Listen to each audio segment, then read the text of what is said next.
But, like, why did we watch those movies as children? Well, in the same way that I played Outward recently, and I would have liked that if I was a kid, even though it's not good. Yeah. It's probably like some kind of mental thing. Something to do with that, bro. Yeah. Like, we're just seeing something weird and flashy. I'm trying to think of other things that I've seen when I was a kid that are bad, but I didn't know they were bad at the time. Dude, I'm almost certain when we do the Underworld movies, we're gonna be shocked at how not great they are. I remember when I watched that first Underworld movie, I was at the peak of horniness. I was middle puberty, and that movie like satisfied a lot of ticks for me. And I was like, okay. Kate Beckinsale in tight black leather, and you're like, all right, yeah, this is a great movie. Like, it's good. I don't like the action was cool. I remember correctly. I think the second one was better than the first one. I remember the first one being better than. I remember the first one being the best. I don't remember. Like, I don't remember, but I feel like I remember. Which one had Dracula in it? One of them had Dracula. None of them had Dracula. No, one of them had Dracula. No, that was the thing. Dracula is not in those movies. Yeah, and one of them he was the main plot character. He was like the main villain. No, it's not Dracula. I don't know if it was the second one, like third one or something like that. Like he was there. It might have been the prequel movie, which I think is the third one. It might have been in that one. Dracula was in there. I don't know but where. I'm telling you, it's not. Dracula's not in those movies. I'm almost hold on. Then there was an Underworld prequel movie. Yes, that's the third movie. Yeah, that's weird. Usually, and then they went back and made another one, and nobody liked it, from what I remember. Underworld Dracula? Underworld Dracula. No, that character's not Dracula. You typed in Underworld Dracula. Yeah, and it showed me, no, this guy's not Dracula. Yeah, his name is Victor.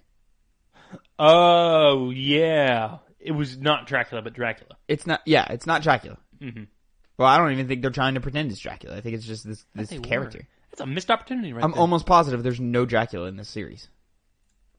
Victor, huh? They might, like, refer to him as, like, a god or something. I can imagine that, like the first vampire. Like they love Dracula. Anyways. Yeah. We'll watch those movies next. Yeah, we will. Or maybe we'll watch a objectively good movie next.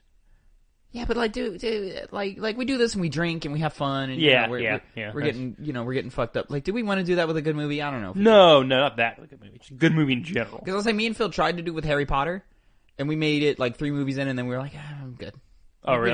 We don't need to keep doing that because those movies are not phenomenal, but they're good movies for the most part. And it's just like, we're just watching good movies and getting drunk and like with like Resident Evil and like Fast and Furious, it was like, haha, we're laughing at the stupid shit, and then it's like, all right, I guess so. And when you're doing that with a good movie, you can otherwise not resign yourself to just a movie. Now, don't get me wrong. I'm a fan of Fast and Furious. Those Resident Evil movies, I never want to watch those ever again in my life. We never will. I will at some point watch every single one of those Fast and Furious movies again. At some point. God, those first movies are rough. They are rough. Not good. They're not fun. No. Not fun, not good. No. They're not good. But they're necessary for things that you haven't seen. Family. Yeah. Yeah. Yeah. That's where it goes. You gotta get invited to the cookout, you know, Connor? Yeah. You know what else we gotta do, Connor? We gotta get on with the show. Long intro. So, what's poppin', players? Welcome back to the Two Penny Gamescast. I am your host, Tavin Bothel, here with my good friend and co-host, Connor Elliott. Say hi to the people, Connor. Howdy. Connor, did you know that you can find this podcast every Monday, 8 a.m. Central Time on YouTube, SoundCloud, Spotify, Google Podcasts, and Apple Podcasts? I did know that, yes. Yeah. It's very exciting, isn't it? But you know what else you can find Two Penny Games at? Where? You can find it at twitch.tv/2pennygames, where me and my good buddy Phil, who will be on the show later today, do our show called R.I.P. Tuesdays at 1 p.m. every week. And we stream for about 9 hours every week on Tuesdays. And this last week, we finished off my first playthrough of Kingdom Hearts. R.I.P., by the way, the name of the show, acronym for Have You Ever Played, where one of us shows the other one a game they love. Or, you know, a game that they grew up playing. And it's like, oh, you've never played this game, you gotta play it. And then we sit down and we play. So, last week, I finished my first ever playthrough of Kingdom Hearts 1. We will have a full review at the end of this episode. And I'm debating on whether or not I'll do a breakout of that and make it its own thing as well. Who knows? Maybe I will. Maybe I won't. Either way, we'll heal your fun experiences with the amazing, formative Kingdom Hearts 1. We will indeed. Mm-hmm. So, you can catch us this Tuesday. At 1 p.m., we're going to be jumping into Metal Gear Solid 2. for Phil's first playthrough of that. But in the meantime, ladies and gentlemen, we're doing this show right here, the Two Pennies Gamescast. Every week, me and Connor come to you with 2 topics each, 4 topics in total, our 2 pennies, if you will, and give you our 2 cents on them. Connor, this was a busy week. Busier than we expected. It was a busy week. It was one of the woodwork. It was one of the few weeks where we had to edit and be like, all right, we got to cut down. We don't have enough time to talk about all of these things. So let's find, specific ones that we do want to talk about. And this week, Connor, we are eating, buddy. We are eating. So let's go ahead and start with my first penny. The first penny of the day. PlayStation State of Play. Mm-hmm. They had one of their little State of Play things. We didn't talk about Nintendo's Direct last week because I didn't feel like there was anything really worth talking about. This one, there's some stuff. There's some stuff. I think it's worth talking about. Just because of how much stuff it is, but I don't think there's any big hitters. The general consensus that I definitely got from this is that it was disappointing. A lot of people in the live chat were saying that. I'm not going to go disappointing. I thought it was fine. I didn't think it was disappointing. A lot of other people did. I thought it was fine. It was cool. I'm like, okay, here are some games that some of them I'm super interested in, some of them not so much. Had to get through the motions on some of them. Yeah, we had to get through the motions on some of them, including the first game they showed, which is just Crash Bandicoot 4. It's About Time, coming to PlayStation 5. Now, I have no issues with Crash Bandicoot 4. I think it looks like a fun game. I'm sure at some point I will be playing Crash Bandicoot. Maybe for hype, twitch.tv/2pennygames. Tuesdays, 1 p.m. Central Time. But they start this direct off, not even so much as a hello, how do you do, just Crash right in your face. Coming to PS5. Cool. Faster load times, save transfers. Better version of a game that's already 4K, 60 FPS, all the bells and whistles. I like their consistency with the save transfers. We'll touch on that with a game later down the line. Cool for Crash fans. But overall, just kind of meh. Comes out March 12th, 2021 for that PlayStation upgrade. And then next, Connor, they jumped into a game that I had not been, I was aware of it, but I hadn't really paid that much attention to it. And I knew I wanted to, I already knew I wanted to play this game, but I just wasn't sure how much I wanted to play this game. And that's Returnal. Mm-hmm. Connor, what did you think of the Returnal demo? It looked interesting, but not for me. Oh, really? The gameplay, the projected story beats, whatever they might be, because they did keep it vague. Yeah. Nothing really appealed to me. But I did watch that, and I was thinking to myself, Tavin's gonna like this game. Or really? He's interested in this game. Oh my god, dude. It looks kind of tough. I kind of want to play it because it looks kind of tough. But it looks forgivingly tough, I mean, do you have some kind of return by death system? Yeah. I don't know how exactly Look at all this movement. Look at all this movement, Con. We're playing the trailer on another monitor here. Look, this is Control meets fucking a Dead Space aesthetic with what was that Tom Cruise movie? Edge of Tomorrow? Oh, yeah, with some Edge of Tomorrow type mechanic looking thing. Look, that alien's straight out of Edge of Tomorrow. That's straight out of that movie. But her whole suit and everything she's rocking with here, that's Dead Space. This looks like Control with the dashing around and stuff. And I don't know what this death mechanic is. I like when it goes to first person for some reason and we're getting some PT vibes. Yeah. I don't know what that's about. I want to find out though. I feel like there's going to be some survival horror elements in those kind of sequences. They're going to be kind of just, like you said, PT. Maybe, I don't know if it'll actually lead to your death or anything like that. Probably not. Because it seems like they would have to make a whole different combat system in first person, because right now, looking at it in third person, no, I'm imagining there's not very, if any, there's no combat in the first person segments. It's just for some spookums, and some story stuff. Yeah. Mm-hmm. But look at all these effects. This looks like a beautiful game. This is shocking to me because this is from Housemarque Games, who previously made Resogun. If you remember Resogun from the PS4 launch. Dead Nation, Alien Nation. They are infamous for being hey, we're the arcade studio, we make arcade games. And then a few years ago they were hey, these arcade games, they're not paying the bills, so they were gonna make a battle royale.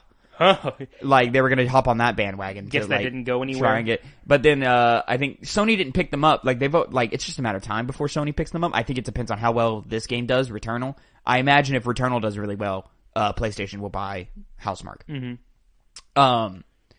But yeah, this game was very sci-fi fantasy. Oh, dude, this game is scratching all my itches. All my itches. Look at that. Look at that HUD. I don't know what any of it means. Mm-hmm. That's a weird mini-map.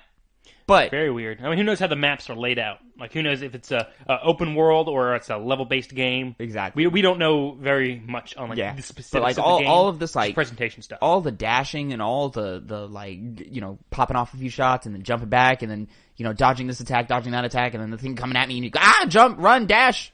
All this pops.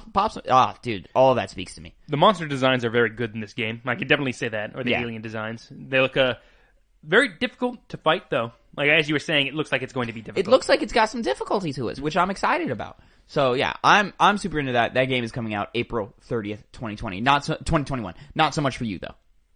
No. Like, as is usually the case with games, I don't really find all that interesting if it comes out, and I'm just hearing, man, you gotta play this game. It's one of the best games this year. It's surprising, out of the woodworks, amazing. Then I play it. But judging based off what I'm seeing right now without it being released, yeah, it's just not for me. Not doing it for you. Not scratching any itches that I want. Right. Oh, speaking of not scratching any itches, yes, they jumped into this multiplayer game. What is this called? Knockout City. It's like dodgeball. You're doing like cool trick shots with dodgeballs. I think it's not a battle royale. It's just like a competitive shooter in quotes where like you're just running around throwing dodgeballs at each other, jumping up in the air, grabbing them out the air, picking them up. I do like dodgeball, and it looks flashy, but it seems like a game that I personally, if I picked it up, I would play it for a little while and then just be like, okay, well, I'm done now. I can only imagine playing this game if it's free with PS Plus. I mean, it's only how much is it? It is $20. Yeah. So this game got announced the other week at the Nintendo Direct. It didn't impress me here. It's not impressing me here. At least it's cheap though. So if you have some money to spend and you're like, I heard the team's fun. Yeah, let me try it out. It looks kind of cool, but like I just don't see this game working. Like I don't know if anybody is going to be super into this. As I'm watching this trailer again, they are pulling off some pretty cool trick shots. There's a lot of like jumping around and spinning and throwing things around. But that's just it kind of looks a little bit like a lot of Flash, but like obviously some skill. But like I don't know, man. I'm cool. Yeah, as of now, I mean it'll be a pass for me. Yeah. So best of luck to that studio. Yeah. I hope it finds success. Hey, some people love it. Some people said it looked good. From the other people said that. So, I mean, it looks like fun. It looks like a good afternoon, but it doesn't look like a game that I'm like, oh man, I can't wait to get home and play Knockout City. No. So, but that comes out May 21st. It'll have backwards compatibility and will include some enhancements for PlayStation 5 players. Cool. Oh, you can join the crossplay beta at their websites or whatever. I'm cool. I don't need any of that. Next up. This one was kind of interesting. So Slow Clap reveals Sifu mm-hmm.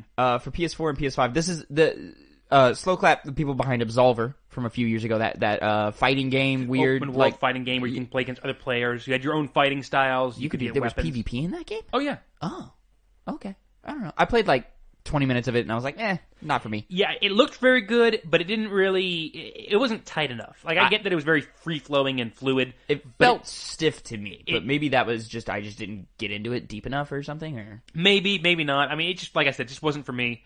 It was a lot to learn. A lot of mechanics to learn, and I was like, it's a hurdle I don't know if I want to go up right now. Yeah. But this... they've got faces now, first of all, because Absolver, none of those characters had faces.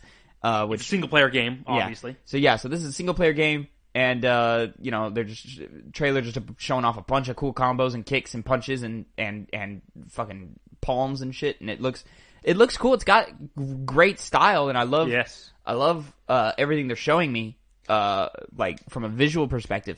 I don't know if I'm gonna jump into it, just because typically brawler type games not usually my cup of tea anyway, but it was neat. What that looks like to me is a, kind of like The Raid, a movie that is heavily reliant on close combat. I see that, yeah. Lots of Raid inspirations, yes. This game really excited me because, like I said, Absolver looked really cool, but once I got my hands on it, I was like, it's not for me. Yeah. This one seems tighter. It seems like it's a single-player game, and it has that mechanic of where you die, quote-unquote. Obviously, you don't die, I don't think, but you come back older and better at the game. Oh. So there's kind of like a progression system that looks... That alone, just the style of that, is enough for me to give this game a try. So I'll be playing it when it Very comes out, whenever that comes out. Yeah, no release date as of right now. Just a quick announcement, some cool flashy demo stuff. Yeah. Very nice. Next up, Solar Ash. Developer Heart Machine. Coming out on PS4 and PS5 in 2021. This is that, like, they showed this at, it wasn't the PS5 reveal event, but it was like, which one was it? I think it was it was either, oh, you know what? It was the last June PlayStation Direct is where they showed this one. Yeah, it's been a while since we've seen this game in action. So, Solar Ash, it's like this, like, fluid, momentum style game, very colorful, very bright and pretty, very floaty, it looks like. In the same vein as a game that we were talking about a little while before the show, Pathless, where it has the same kind of style of you flowing around the map. Yeah, lots of playing with combat. Looks a lot like Pathless, doing a lot of like the journey type stuff. Yeah, but obviously like this is way more advanced and way more based on traversal and momentum than Journey is. And it actually has a combat system. It's not just to look really nice and do puzzles. Yeah. So, I mean, everything about this should speak to me, but for some reason it's just I'm cool. Like it's just not doing it's not hitting the right beats for me for some reason. It's just not working for me. But and as someone who's played Mirror Edge, I thought you would you would take to that more. But yeah, it's a game that heavily rely on traversing a map, platforming, aren't really my cup of tea, and the combat itself doesn't really seem that interesting. Like it looks a little button mashy. It does. It looks like you just kind of like I see an enemy in front of me after getting to him, and I'm gonna just smack him up real quick. X, yeah, and it's dead. Yeah. You know, and just move on to the next thing. It looks like it'd be like a small game, a short game. Yeah. From what I'm seeing, because it seems like, you know, if this was anything above 4 hours, I'd be thinking, okay, lots of style, lots of flash, and I do like that, but I just, I don't know how much I don't feel like I'm vibing with it in any way. Maybe when it comes out, and then like, if people are like, oh man, this is fucking great, then maybe I'll give it a shot, but currently, it's kind of like, some of the other games that were on this Direct doesn't really interest me at all that much. Yeah, but, Direct, you know, I'm sure this is working for someone. Oh, totally. This is going to work for somebody really, really well. But for me, I'm just not... I can't even put my finger on it on why I'm just not connecting with it. It's just not...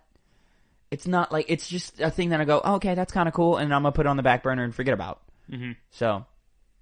I do like this slower bit here in the trailer right here where we're just kind of slowing in and taking in the world. Running at a normal spaceship pace. Stuff? What is that? What's going on here? It seems like... I mean, there was space travel before. I mean, they are going through space. 2021. All right. Cool. Neat. You know? Yeah. But that's a I guess I'll see, and then maybe I'll check it out. Maybe I won't. We're kind of like that with video games. We just look at things and we say, well... Which is weird enough, but like Pathless, like as soon as I get a PS5, I'm going to play Pathless. Yes. Well, Pathless isn't as visually crazy. I think is the big difference. You know, maybe. Pathless seems a lot more... What you see is what you get. You're running along the ground really quickly, shooting bows and arrows at giant monsters. Yeah. Maybe that just, I don't know why that speaks to me more, but I'm chomping at the bit to play that game, and I can't, because I can't. Are you chomping at the bit to play the next game that was in the state of play? No. No. So Five Nights at Freddy's Security Breach, first gameplay thing. This is a thing they announced at another state of play or something. So like, in terms of like overall Five Nights at Freddy's stuff, we're obviously ditching the like security room formula of the security room of like, you know, close your doors, turn on your lights, make the noises, you know, all that. We're ditching all of that, and now it's like, okay, we're like a night guard at some kind of museum or something, or as it says, it's at the Mega Pizza Plex. Oh, okay. So maybe it's going on that lore that people seem to enjoy, or at least seem to enjoy at one point. It's a really big pizza plex. Very, very big. And you know, the big issue with this is, like as a mall. you were saying, it's basically a mall. Yeah. The big issue I took with this is that based off what I'm seeing at the gameplay, it's going the route that a lot of other horror games do, while you're having to creep around. You see them looking for you, and you have to hide. It's very you have to Outlast. run. Yes, very Outlast-like.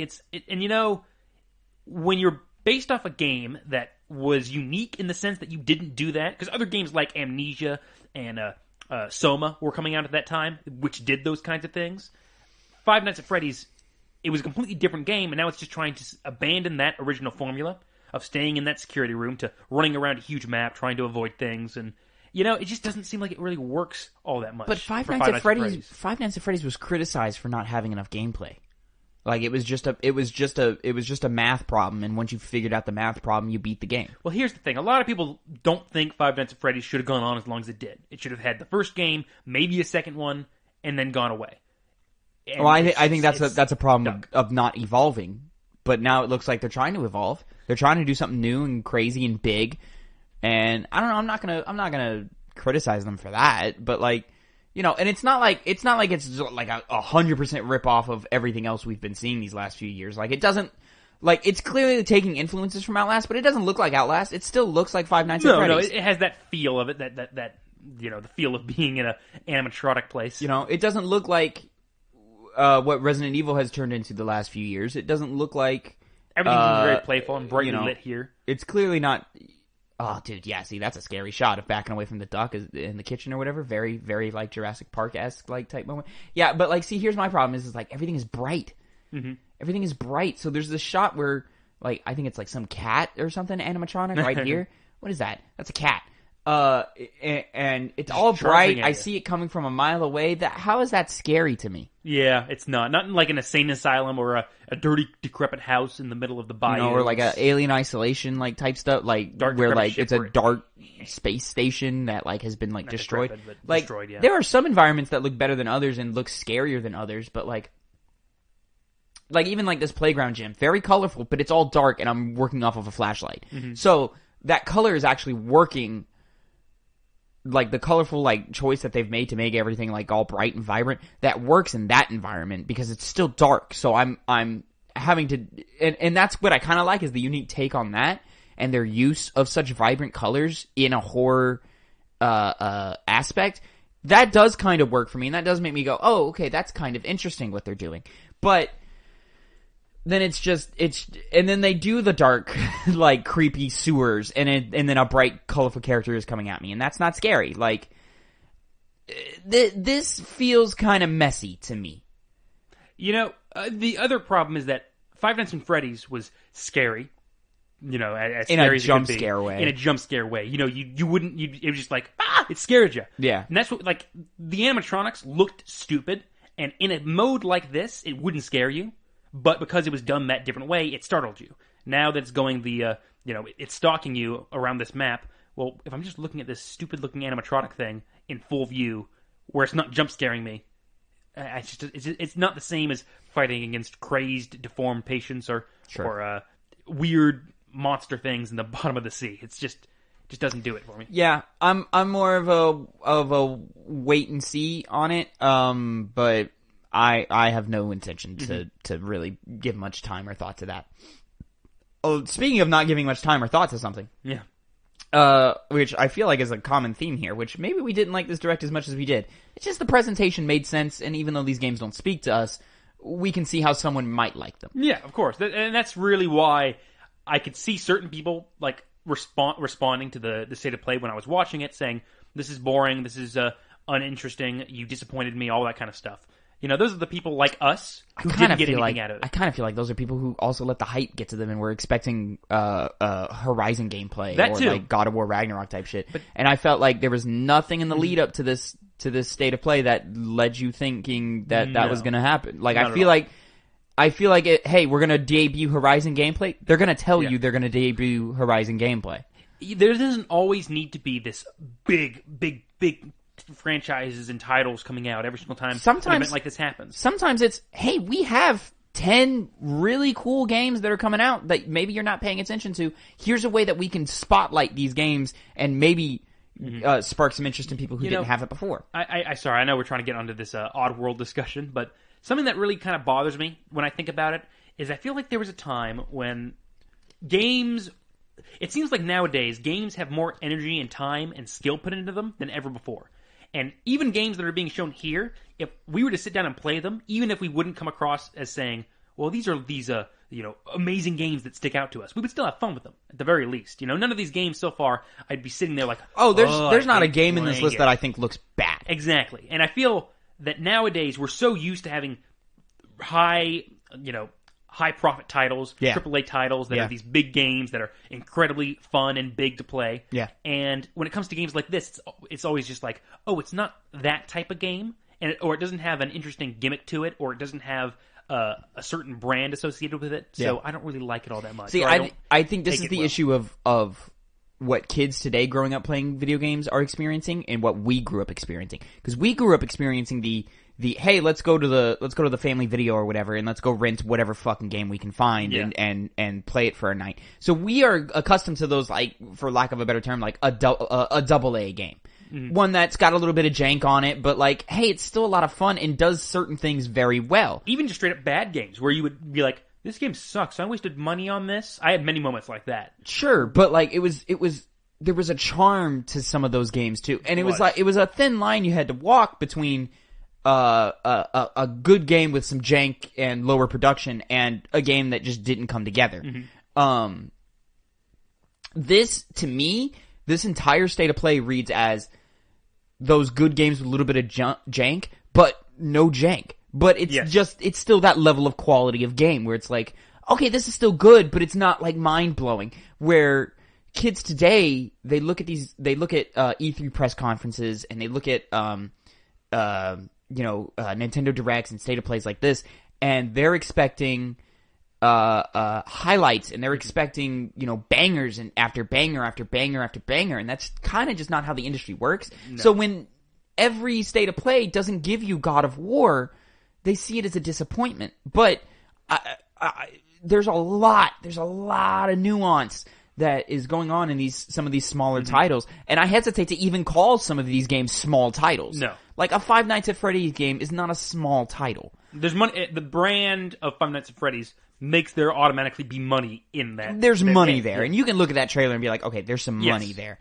Try not to sound like an old 23-year-old guy. Even I get that kids nowadays. Yes, I know.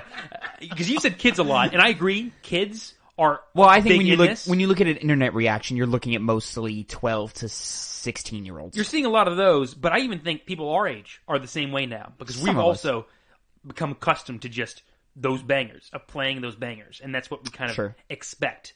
So I feel like we came into our own money at that critical point in time where PlayStation just really started fucking going off, and it was Uncharted 4, Last of Us, it was fucking God of War, it was Horizon, it was Detroit, it was Ghost, it was all of those things. So like, for a while we were getting some heavy duty shit, Yeah. and it was great, and we're still kind of getting that, especially from the PlayStation Studio side. But there eventually comes a point where it goes, okay, everybody has unloaded their clip, and while they're reloading to unleash the next clip, we're gonna hang out and we're gonna play some okay to pretty good games. Yeah, revisit old games, all different kinds of stuff. But there's like still reasons to be excited for these games, and some of those older games that like were kind of janky, like they still rank in like some of my favorite games that I've ever played in my life. Like just because they were so fun to play. Were they the best? No. Were they the cleanest? No. But they were fun. They were fun. At the end of the day, games are just kind of have to be fun for me to like them. they don't have to be fun, but I would like them to be fun. It helps a lot if they're fun. said that- Games have the innate ability to suck in every other category, but if it's fun, you don't care. Yes. No other medium can do that. Like, you can't just have a fun movie if your audio mix is shit. Like, because then we can't hear what's happening. Like, Mamma Mia. That's right, I'm pulling Mamma Mia. Has not great acting, not great directing, not a great script. But it has fucking banger-ass music. Mm-hmm. So, the reason it has that music pushes it to just being fun. Yeah. You can make a fun video game and have it look like shit, have it sound like shit, and have no music at all, and have no dialogue or whatever. And it's just straight mechanics, and it works. Mm-hmm. And every game has mechanics. That's what makes it a game. Yeah, you've seen Mamma Mia. I have. But it's okay. Go in there for the fun of the music. Don't go for anything else.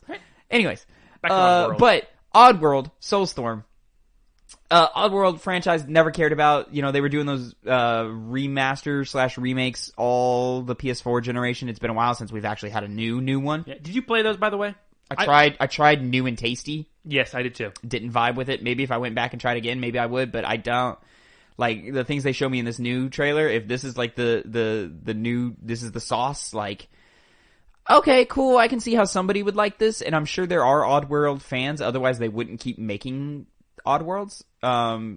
This definitely looks like the best Oddworld I've seen, but it once again just like it's not really for me or it's you. It's just not for us. Yeah, so. it'd be involved jumping into a whole franchise, one that's once again, from my perspective, platforming, which it has to have some kind of flair for me to actually give it a try.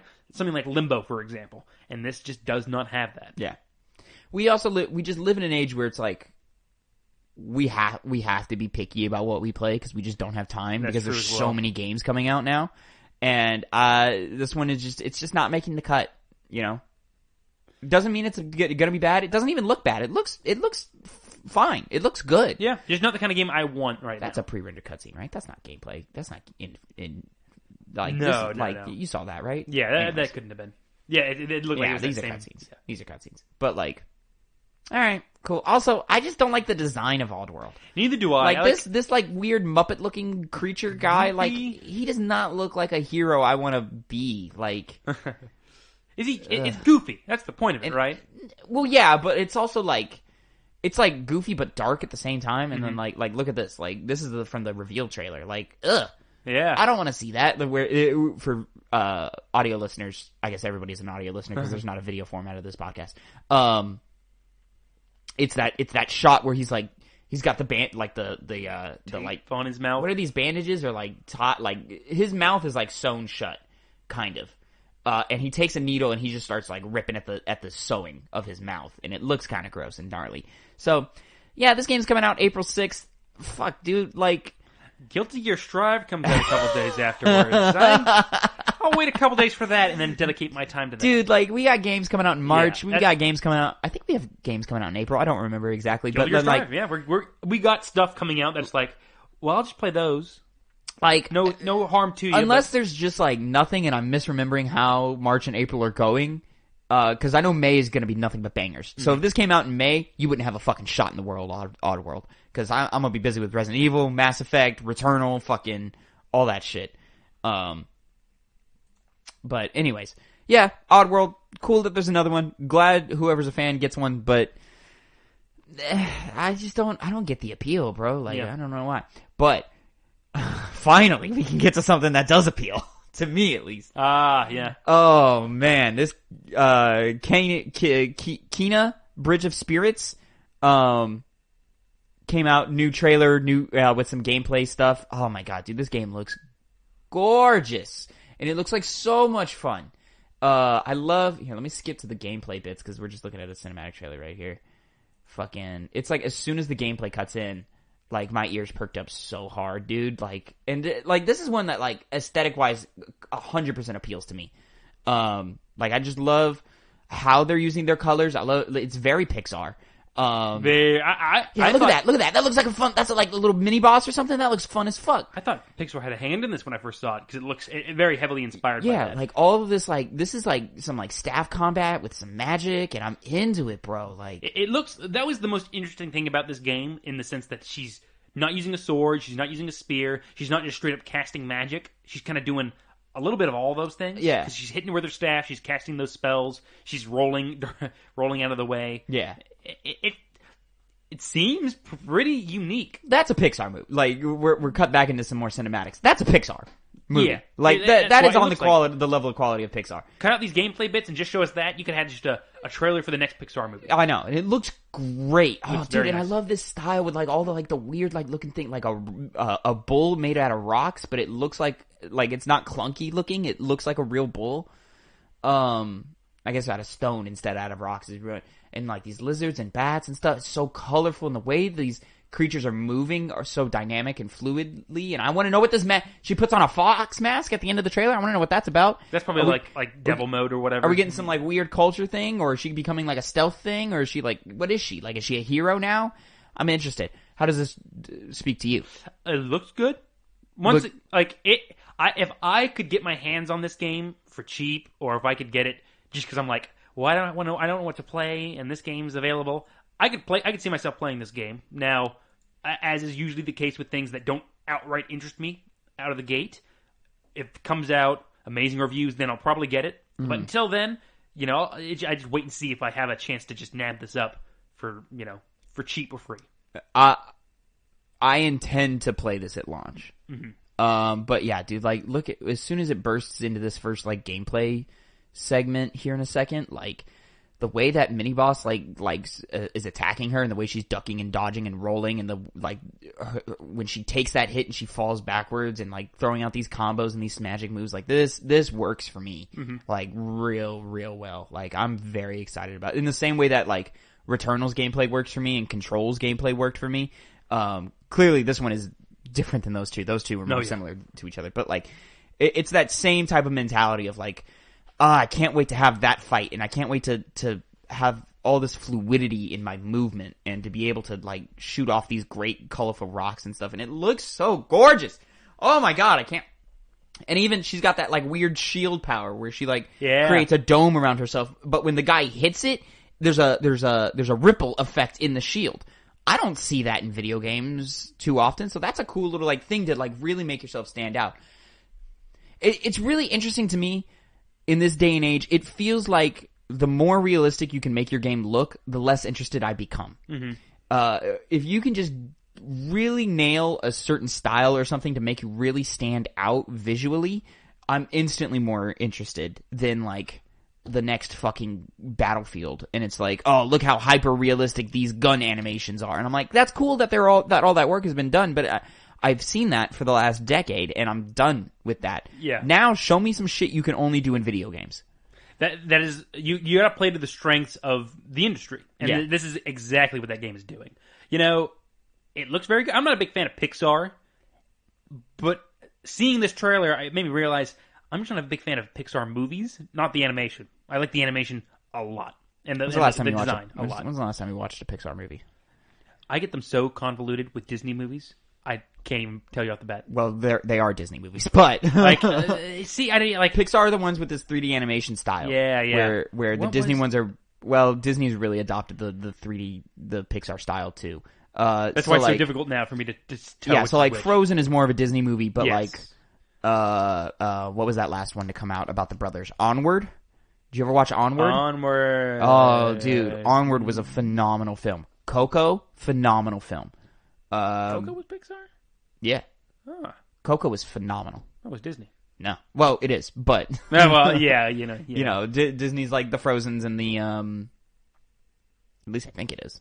I don't know. It is. It's all the same shit now, but, because, Disney bought them, but like, yeah, Pixar puts out some great fucking films. So yeah, Kena, Bridge of Spirits, August 24th, 2021. I'm very excited about it, and I'm so in. Now, Connor, something that I've been excited about from the jump, but it's taken you a little while to get into it. Until now. Deathloop, baby. Yeah. Now, up until now, the gunplay looked really good. I like the visuals, that kind of, that cartoony, it's cartoonish, but it's also, it's not serious looking. It's not overly stylized. It's, it tries to be. Yeah. Though, what is stylized is the setting, all the different kind of stuff you see. Yeah. And I, to be quite honest, and this is still like the lowest point of it, is, having that whole system where it's do things over again, but it's the same exact missions, but just do them in different ways. Like, I'm not the biggest fan of things like that. I like really interesting missions, and that you can have different ways to approach it, but it's not based around doing it over and over and over again. Sure. But seeing this trailer, and I was telling you beforehand, trailers really hype me up, even if I get they're not like, they can misrepresent something, or if they're, if they're just misrepresenting things. But this put together trailer, along with the music and the gunplay and the visuals, and really showing off a lot of the different maps that are going to be popping up, rather than just, an Antarctic, research facility, like we saw in one of those gameplay demos. It all of a sudden just made me go, man, I will play this. I will play this now. This to me is exactly what Arcane has been missing for me. Mm-hmm. And I love Arcane games. Yes. I love Dishonored 1 and 2. I didn't play much of Prey, but that's one that I'm like, oh fuck, I need to go play Prey. Mm-hmm. But like what I did play of Prey, I loved. Dishonored to me is, or what Arcane has been doing these last few years is like kind of what I feel like I just don't know how you get much better than this when it comes to like crafting great level design. They've always been great at it. Mm-hmm. And I loved Dishonored, but Dishonored I don't think is super replayable. Outside of like you have your normal playthrough and then you have like a ghost playthrough where you try to get, you try and never get caught and then like maybe you do a third one for funsies. Yeah. But like this, the thing that drives me crazy is like they go, oh, Hitman. Yeah. Oh, let's do that. So this is Arcane basically just doing Hitman. So like it's like, oh fuck man, like what if we just combine all these cool powers and shit from Dishonored, put it in a Hitman game, take what we learned from Prey in terms of gun combat and what we've learned from our brother and sister studios with id and Machine Gun Games with their gun combat, and just really make just a really cool shooter where you have these really dope abilities. It's like it looks like what happens if BioShock meets fucking Hitman, but like in a Doom shooter, which like, oh, that speaks to me so much. And you make the point of like, I don't want to replay a single level again and again and again. If that's the main point of the game, I'm cool with doing that. But the reason Hitman never speaks to me is I feel like Hitman has always been super clunky and it never feels good to play Hitman to me. I don't like how Hitman plays. But something like that concept of replaying a level, replayability is like a core function of video games to me, that if you can nail that and if it's fun to play through not just once but multiple times, play through your game, then you get so many extra points for me. Mm-hmm. It's why I think New Game Plus should be a standard in video games, period. Yeah, you've always, whenever you hear New Game Plus being added to a game, especially after its release or being integrated into the game right when it comes out, I can always tell you're always happy about, I get to play a game again. I get to do it again, and I don't have to start the fuck over and go through those grueling beginning parts. It's why I never really played God of War 2018 all the way through a second time, because I give me my abilities. And then when they did New Game Plus, it was too late. I was gone. Yeah. But yeah, this looks so great to me. And the thing that like really, really, really brings me forward is the fact that they've got this other character who seems to be a different player. Mm-hmm. I'm still not 100% sure what her role is, but she's actively hunting your main guy, who you play as. So like to have a PvP thing where like you go, okay, I know this level, I've mastered this level. I assume it's like a switch and I can turn it on and then like someone else can invade my world and try and stop me. To be like, okay, I know this level, I've mastered it, I'm in. I'm a freaking ninja, or I'm, the best assassin ever. To now throw in this wild card of, but fuck, I don't know where this rival assassin is going to show up, and how they're gonna impede my progress. Or flip it, I jump into someone else's world and I go, okay, they're going to do one of three routes, and depending on how the AI reacts, I'm going to know which route they're doing, and I'm going to go and do one of three things to stop them. Mm-hmm. All of that, like, it's just a living, breathing puzzle that actually evolves moment to moment, and it's so exciting to me.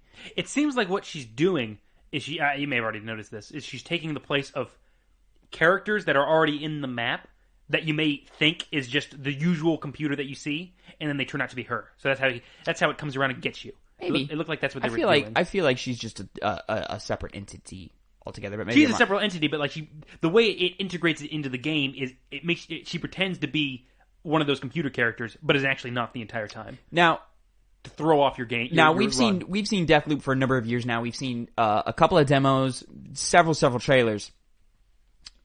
This one, I don't understand why this one got you, but the other ones didn't. This is just a Bond intro with Deathloop gameplay interspiced in it. Like it's like the stylized cartoony drawing things. Like it's just a Bond intro. It's straight up Casino Royale. It's straight up Skyfall. Like it's like. Yep. And once again, as I told you before the show, not a big Bond fan. I like them, not a big fan, but I've always loved those openings. But those intros? And just like, now this is like, okay, yeah, I'll play it. I also did a little side bit. I did like how the enemies in that map also recognized you. Like they seemed like they said there's the whole, redo things over again. They were like, oh, it's this guy again, coming to kill us. Don't kill me this time. And they just do. So, anyways, if at first you don't succeed, die again. Arcane Studios. Very excited. I'm very excited for Deathloop.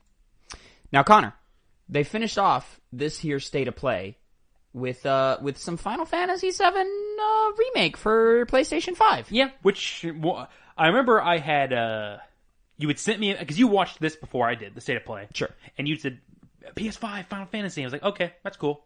And I was like, okay, here's the P5 the Final Fantasy VII remake for PS5. Nice, cool. And then they kind of twisted some things on us by introducing some things that we really, really didn't expect with episode Yuffie. A whole entire little side episode. Who knows how long it actually is? That's going to be included solely on the PS5 version of the game. Can't be more than like 5 hours. It can't be. I don't think it is. Which is really cool because they... one of the things that I had always thought they were going to do when I played Final Fantasy VII Remake was they were going to make a bigger deal out of the conflict with the country of Wutai, which, Final Fantasy VII lore aside, I guess, a little bit about Final Fantasy VII lore. They fought with the Shinra Corporation. They lost, basically. Okay. And they weren't a threat at all to Shinra in the original Final Fantasy, but now obviously they're coming back in some form. They're clearly in the remake version of Final Fantasy VII. They're clearly a much bigger force than and much bigger threat than they were in the original game. But speaking specifically Final Fantasy VII Remake for PlayStation 5, much improved lighting, ray tracing, better load times, photo mode. You can transfer your save over. Yes. Lots of great stuff. Free upgrade to PS5 if you have a PS4 version. You do have to pay, I think it's like $20 or something to get the intergrade version, which is the Yuffie chapter. Oh, you have to? Yuffie episode. Yeah, you have to pay for that. Huh. What is this? It says prioritize displays graphics, maintain 60 FPS frame rate. New modes. What are these new modes all about? It looks like you actually stay in one place. ATB. Like active easy, time battle. normal, classic. The player-controlled character will attack and defend automatically, allowing you to focus on executing demands. The battle difficulty is the same as normal. Oh, so it's instead of like button mashing and throwing out those combos, the computer's just doing it for you. It's more like the ATB and then battle you just system. wait. You just wait for this. Yes. Okay, well that kind of takes the fun out of it. It does. And from what you were saying, hard mode, you kind of have to do something similar where you have to slow down time more from your gameplay. But you still have those combos included. It's not a matter of slowing down. It's when you pull up the menu, the game slows. It doesn't pause, but it's really, really slow. Yeah. It's a matter of sitting there and thinking which moves you're going to do next. Because in normal, you can kind of just throw out whatever move you want and you'll probably win. With the exception of a few boss fights where you have to like really think about it. In hard mode, you have to do that for normal fights. Like rats will fuck you up if you don't plan your fight right. The fucking rats. So, I don't know why anybody would want to play Classic. No. I mean, I guess it's for like older fans that have made that. Because I remember when Final Fantasy VII Remake was announced, it never dominated any of the reviews that I saw. But, man, that load time is so quick. It's so quick, dude. So quick. They're so long. They're so long in the PS4 game. But, some people were lamenting the fact that this is what the game was going in, more running around, hitting things, pausing every now and then, or slowing down every now and then to do like fire and magic and all that kind of stuff. So I guess it's maybe kind of a bone to throw to those people, like, here you go, here's more of what you may have wanted. Yeah. And, I'm happy for them, but it didn't need it. Not at all. How does all this, as a fan of Final Fantasy VII, and who for the most part knows everything about the compilation and so forth, how does this new Yuffie chapter speak to you? Because this chapter takes place the same time. It takes place alongside Final Fantasy VII. This is the first time new FF7 content has been made since Dirge of Cerberus, which was 2000. Yes.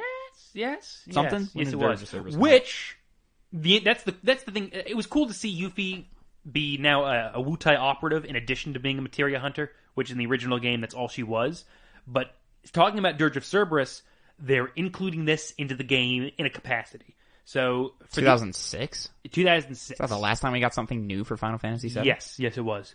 And it takes place Dirge of Cerberus. The fucking Crisis Core must have been after that. I don't think it was. Wait, when did that come out? Actually, I never. Hold on, I'm doing the timeline. Keep talking. I never played Crisis Core, but keep talking about Yuffie in Crisis Dirge Core of 2007. Cerberus.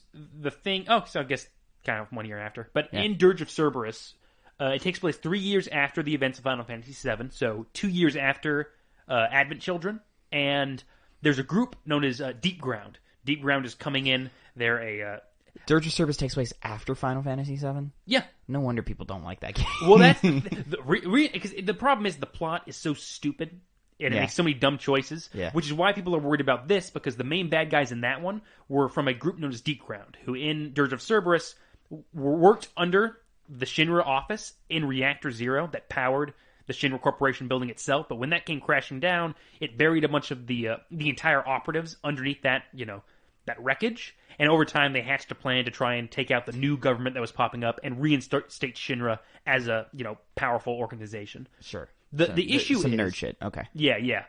They still work for Shinra, and the big bad guy, which was shown in this trailer, is a guy named Weiss the Immaculate, he was in control of Deep Ground, and he has some. It's been so long since I played Dirge of Cerberus, but he has some kind of influence on, because he's a soldier on the soldier program. He may have been like one of the first soldiers or something like that. It kind of messed with Final Fantasy VII lore that people didn't like at the time. Ah. But what I remember was really stupid is that in the game, Weiss isn't actually Weiss, because the consciousness of Hojo... You're getting too nerdy. You're getting too nerdy. No. The consciousness of a character that died in 7 is actually the main bad guy. Well, that does not sound good. That's the point. It's not good, which is... It's kind of worrisome. So people are worried because Weiss shows up in this Yuffie trailer. Yuffie, you play as Yuffie in Dirge of Cerberus or no? No, Vincent. You play as Vincent. Yeah. Okay. It's who knows what route they're going to take with it. So the fact that Weiss shows up, Yuffie is not in Midgar in the original game, correct? No, but she does have more importance in Dirge of Cerberus, which is why people were kind of thinking, well, I guess they're tying her into it in a way. Yeah. Well, the fact that this is in Final Fantasy VII Remake and it's in the period of time in that story where it is, leads you to believe that it's still canon, canon with the original game, and this is what Yuffie was doing in the original story, because shit doesn't pop off until later in that game. It doesn't seem like it, because it never mentioned that Yuffie was doing this in Midgar at all. Or you think we're going to see more whispers in this Yuffie episode? I feel like we're going to see more whispers. We'd have to, right? Because they're not dead yet.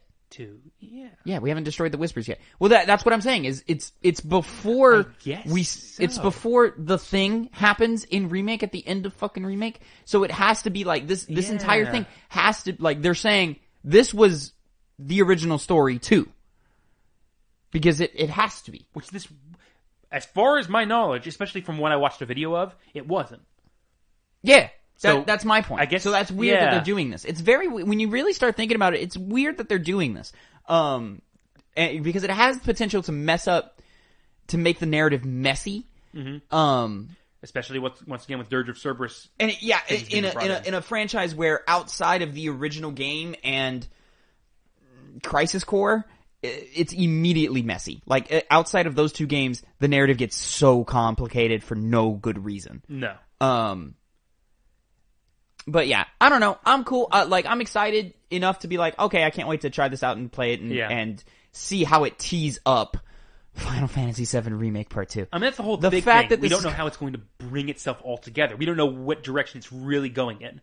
Exactly. And this just makes it more complicated. The fact that this is called Final Fantasy VII Remake Intergrade.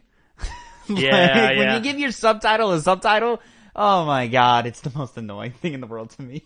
But they could have just said Final Fantasy VII Remake for PS5.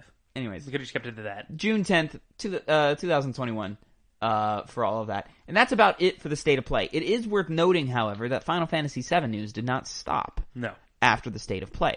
Because Square Enix, through Final Fantasy VII's Twitter, went out and announced 2 new games. The first being Final Fantasy VII: The First Soldier. a battle royale game set in Midgar before the events of Final Fantasy VII as a soldier candidate. Make full use of your abilities in a battle for your survival. It, especially on phone, didn't make people happy. People were upset about this because it really does seem like they're jumping on the bandwagon. It looks like a Fortnite battle clone. royale. Yeah. It looks like a Fortnite clone. But with Final Fantasy VII skins on it. Now, I do like seeing environments and areas from Remake being reused here as battle maps, which makes sense, because in battle royales you're in a big map and you drop and there's certain locations. So it's nice. I like the idea of being able to drop and being like, okay, I'm going to drop at Walmart and then make my way to sector 7, whichever one that they're under. And then I'm gonna go camp over at Aerith's town or whatever. So I like that idea. I'll say this doesn't look like a terrible game. No, especially for a phone. It looks too good for a phone. I don't understand how you're gonna be able to pull off some of these things that they're doing in the trailer with mobile controls. They must be cheating and using PC, the PC version of their game or whatever. Yeah. To get some of these shots, but. If it was on any other platform besides mobile, I would play it and check it out. But I have zero interest in. Well, you can't play it on PC. There's a program you can use if you're so enticed to. I'm not gonna care that much. How do I get out of here? It's fucking. There we go. Anyways, so yeah, Final Fantasy VII, the First Soldier. Pass. But one thing that caught my interest, and I think, as someone who has really only played the original Final Fantasy VII and Remake and then watched the Advent Children movie, but someone who wants to check out the bigger compilation stuff and play I want to play Crisis Core, but Crisis Core is only available on your PlayStation Portable, and I'm not looking to fucking spend hundreds of dollars to find that shit. The second mobile game that they announced, Final Fantasy VII Ever Crisis. Now, I think it should mention that in the same way with Battle Royale, this shouldn't be on iOS and Android. When you have the Switch, which kind of is made for this kind of stuff. Yeah, if they had put it on Switch, that would have been a lot nicer. But I'm cool with it on mobile. It doesn't offend me. It'll be what, fucking $5-10 maybe. It's really cool because it looks like they're making the original game from the ground up with updated graphics, character models. It seems like something that if we didn't get Final Fantasy VII Remake, people would have been happy to have this with how it looks. This legit looks like this is what, when you say Final Fantasy VII Remake, this is probably what people imagined. Yes. And I fucking love that. I love how they're doing the dialogue with the character art, like most JRPGs do, and it's great character arc. I love the blocky, lower res character models, and it literally is just it's like if a fan remade Final Fantasy VII. Mm-hmm. So this is an episodic game, which I assume just means that encompasses the entire Final Fantasy VII compilation. So it's the original game, it's Advent Children the movie, it's the Crisis Core game, it's Dirge of Cerberus. There's one other I'm missing. After Crisis? After Crisis, yeah. Yeah, I don't know what that one is. I've heard of that once. Final Fantasy, this one makes sense. The combat's different even. It looks, it's obviously kind of streamlined to be kind of like a mobile game where you have the layout similar to that. Yeah. But going past this, I don't know how they're going to do Advent Children or Dirge of Cerberus, one being a movie and one being a third-person shooter. And then Crisis Core, I imagine you just applied that story to this game, or the older stories to this gameplay. What is this thing with Zack at the end of the train? Yeah, I don't and know then what that's about. And then Aerith is in the spider bot fight from the bombing mission. Weird stuff. Weird stuff. I don't know what all that's about. It's very strange. And they threw it at us, and we're like, okay, that's it. We have questions. What does this mean? When you say it's episodic, what do you mean? No, I'm into that. Not the battle royale, but that. Not the battle royale, but I think that's even worth checking out. And then also as another side note, it's worth noting that earlier this week, PlayStation also said, hey, we're going to do PlayStation 5 version of PSVR. We're going to do our own controllers, all this new stuff. It's going to be better than the old thing. Clearly, okay, we're going to take what worked about PSVR and we're going to iterate and we're going to, update it and make it comparable to competitors on a technology level. I don't know how much it would. Like, obviously, it works with PS5. I don't know how much it'll cost. Oh, we don't know anything. I imagine it'll be another. I imagine it'll be more expensive than HAL. So you're probably looking at about a $600 purchase because PSVR was 400, 300, 400, something like that. So I imagine it's probably going to be about $600. Yeah. So, I guess we'll see when they're ready to actually show it off. Cool. At least it's not using fucking mobile game or PlayStation Move bullshit. Connor, we just spent an hour talking about the PlayStation State of Play. Woo! So we are going to work our way through these next couple of pennies much, much, much, much quicker. Yes. And we are going to start with Bioware. Bioware had a bunch of news happen this week, specifically about their game Anthem, their live service game. So this is from Bioware's blog website. It says, "Friends, Anthem update. Friends, in the spirit by Christian Daly. In the spirit of transparency and closure, we wanted to make sure that we wanted to share that we've made the difficult decision to stop our new development work on Anthem, aka Anthem Next. We will, however, continue to keep the Anthem live service running as it exists today. Since Anthem's launch, the team has been working hard to continually improve the game, releasing multiple updates that brought with them a variety of improvement and introduced new content to play. Toward the end of 2019, we expanded on that effort and started working on a more fundamental restructure of the game. During development, we've provided updates revealing some of the team's work through the blog posts and conversations with you on social media, and it's been inspiring for us to see the positive reactions and feedback. I've been incredibly proud of the work the team has been doing and excited to see and play each new build of the experience. 2020 was a year unlike any other, however, and while we continue to make progress against all our game projects, 2020 was a year unlike any other. What the fuck?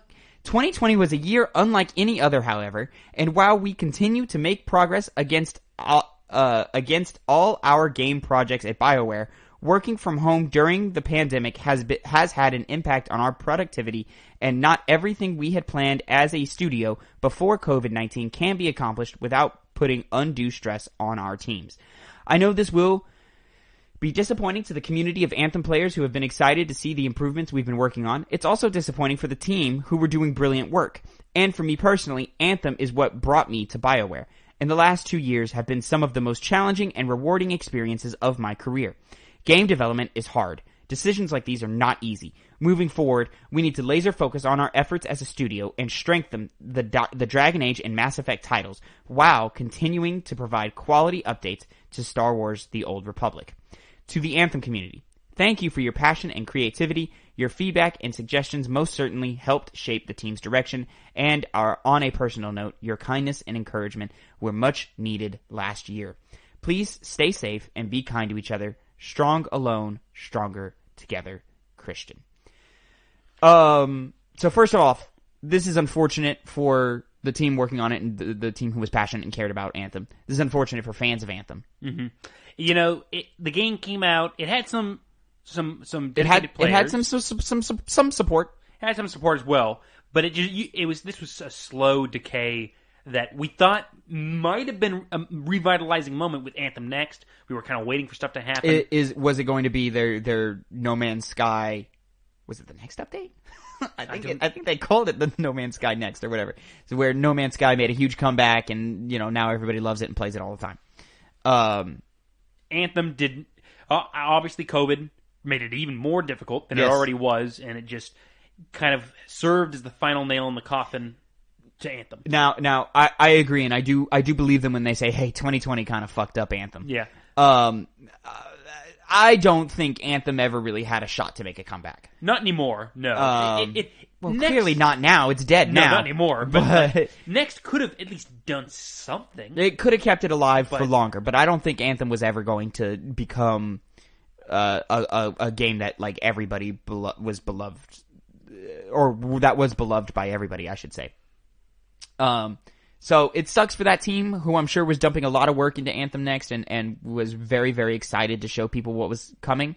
We had heard a few weeks ago that EA was doing a sort of like a status check, and based on that would basically determine the fate of Anthem. And clearly, they were not happy with the results. So, EA is, telling them, hey, Anthem, kill it, merge those teams with Dragon Age and Mass Effect teams. Which, okay, it's cool that we're laser focusing. BioWare has been a little shaky the last couple of years with, the ending of Mass Effect 3. You bought back some good praise with Dragon Age Inquisition, but then lost it all again with, Mass Effect Andromeda. And then, Anthem not really, doing what it needed to do at launch. Also, just not great for BioWare as a whole. So to see that they're going, okay, now we're going to laser focus up and we're going to do what we do best. Jason Schreier put out an article saying, hey, this is his tweet about it. I didn't read the full article because I don't think there's really much to say here. Mm-hmm. Time for some news that is going to make BioWare fans really happy. Following the success of Jedi Fallen Order and the failure of Anthem, EA has allowed BioWare to make the next Dragon Age a single-player RPG. Previously, it was planned as a service game. Now, let me just say this up front. I didn't know this. I didn't know that was the plan. I thought we were getting a traditional BioWare RPG with the next Dragon Age game. If they had chose to make it a service game, that would have been the nail in the coffin for BioWare. Dude, why would... Okay, I don't know who made the decision initially, but they have to be incredibly dumb. I know, I know it's hard making games, but anybody can see that that's just not going to work for a Dragon Age Nobody game. wants that for Dragon Age. No. Now, that doesn't mean a live service game in the Dragon Age universe wouldn't work, but from BioWare, we want a BioWare single-player RPG. Yes. Especially at a crucial time where they're having difficulty staying relevant. Exactly. Staying big, and they can't take bets like this. When everyone knows that Dragon Age games, keeping it single-player, is the way to go. Now, in the article it mentions this. This is a really good thing tying into Anthem, but the people that worked on Anthem, that were working on Anthem next, are being moved over to the Dragon Age team.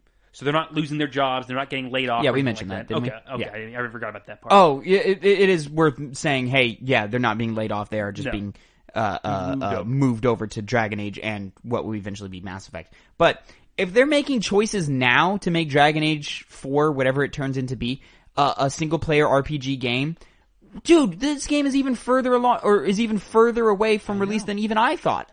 Same thing. I thought they had an idea what they were going to do, a story, maybe even started working on gameplay. I thought they had systems. Yeah, they had systems at least. Clearly not a structured game, but they had something going.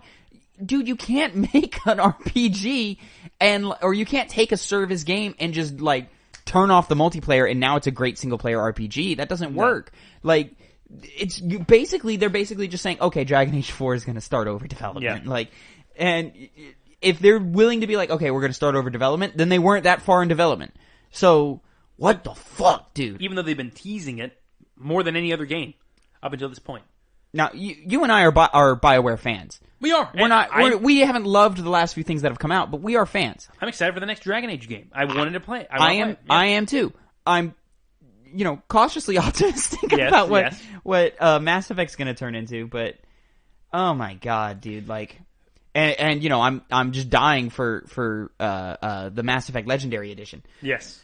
But Jesus Christ, man, there's just some things that I feel are so easy to make, and for whatever reason, this last generation, EA has just been strangleholding BioWare to make the worst decisions. Yes.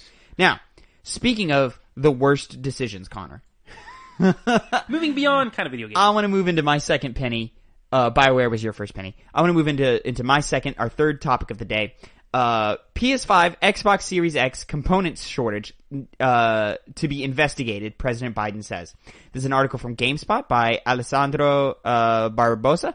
The semiconductor shortage is ravaging the American economy, and an executive order will investigate how to fix it. A semiconductor shortage brought on by the ongoing COVID-19 pandemic is beginning to become detrimental to a wide range of industries, prompting President Biden to launch an investigation into how it can be resolved. President Biden is expected to sign an executive order today that will kick off a 100-day review of the semiconductor production pipeline so that alternatives and strategies can be formulated to alleviate its effect on the American economy. This follows a collective call from companies such as Apple, Sony, AMD, and Qualcomm for the president to take notice of these shortages and what it might mean for the economy in the short and long term.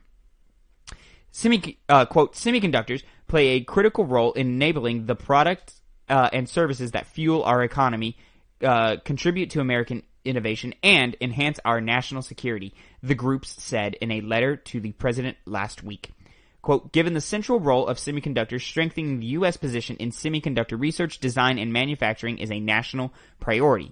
The shortage is a major reason behind stock issues for electronics such as the Xbox Series X and PlayStation 5, as well as computer components such as GPUs, laptops, and more.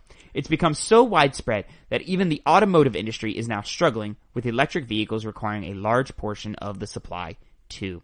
The executive order isn't limited to semiconductors either, with President Biden also launching investigations into the defense, public health, biological preparedness, information communications technology, transportation, and energy and food production sectors.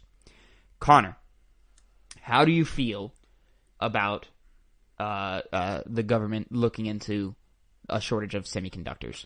You know, I kind of have two different angles to it. Okay. First of all, it's an executive order that is not just delegated to semiconductors. It's just a part of it. The reason why we found this relevant to games is because it is relevant to the creation of consoles. Mm-hmm. But it has importance in other industries, as they were saying. Now... Sorry. That was force of habit. I usually crush my water bottle. I do as well, yes. So, the thing is, I think the executive order, especially because, once again, there's other bits in there, is a good move to make. Now... my biggest issue with this is that this goes beyond like this issue itself, but rather how companies can basically just more easily. I'm going political right now. Is more easily. Oh, we're going to go political for this topic. It's more easy for a group of companies to say, Biden, please do this thing for us, and get an immediate response from it. Mm-hmm. Whereas as normal people with things like a minimum wage increase, more COVID relief bills, it takes all this. Pleading, all this this finagling, just to even get them to consider it seriously. And not even seriously consider it, but just to get them to talk about it enough to make it seem like they're considering it. And recently they decided we're not going to move ahead with that $15 minimum wage thing. Even if they did pass the rest of the bill, mainly the stimulus checks, and all the other stuff in that bill is stupid as shit, obviously, as you can expect. So it's just, it would be just a normal run of the news like headline if it wasn't so intrinsically tied to the fact that certain groups have more power in this country than others do, which is not the point of a democracy. This clearly reads to me exactly what I guess you could say conservatives have been saying, but it's really just what we as people have been saying about our government for the last few years: is you only care about the elite.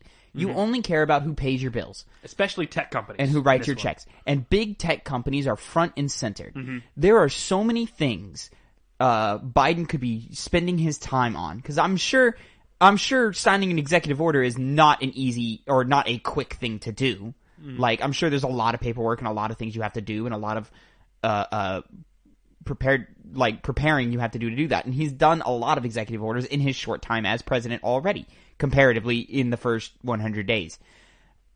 This, to me, is not important enough to demand this sort of time and to demand the resources necessary to look into this shortage. Mm-hmm. Now, I should mention that this is from another source, because there was an update from the time that this was done. Yeah. This is from Car and Driver, from Colin Beresford. Sorry about that. President Biden signed an executive order Wednesday evening to review the semiconductor supply chain in order to address the current shortage and prevent future supply shocks. And it also went to say that the president said that the administration hopes to expand domestic production of semiconductors so the U.S. is less reliant on foreign suppliers. Good stuff. So I'm cool with that, but the thing is that I don't believe that's why you're choosing to do this. No, they're doing it because big people in our country got together and said, please do this thing because it really benefits us. And any positive effect that comes from this, just keep in mind that it just happens to be good for the American people. Yeah. If it wasn't, it wouldn't matter either way if they did it or didn't do it. I refuse to believe the ones profiting the most off of this are not the same people writing the letter. No. And it has nothing to do, it has very little to do with the economy or boosting the economy or getting sales for technology and stuff up so that money's being put in. People can't afford the new MacBook right now. It doesn't matter how many are on the shelves. There are many people who can't afford a PlayStation 5 right now. It doesn't matter how many there are on the shelves. Does it suck that there's not enough PlayStation 5s and guys like me can't get one? Yes. Would I like one sooner than later? Yes. But how about you get these fucking kids out of cages first? So then maybe some federal funding isn't being diverted there. How about you look at our overinflated military bill and defense bill? Maybe we cut some of that down and put it into things that need help right now, like homeless shelters, education, business relief, COVID relief, all of these things to actually jumpstart this economy and get it working again. And then on top of that, like, we can't even consider a $15 minimum wage until businesses can afford it. And right now, they can't afford it. They could have afforded it 3 years ago, but now they can't.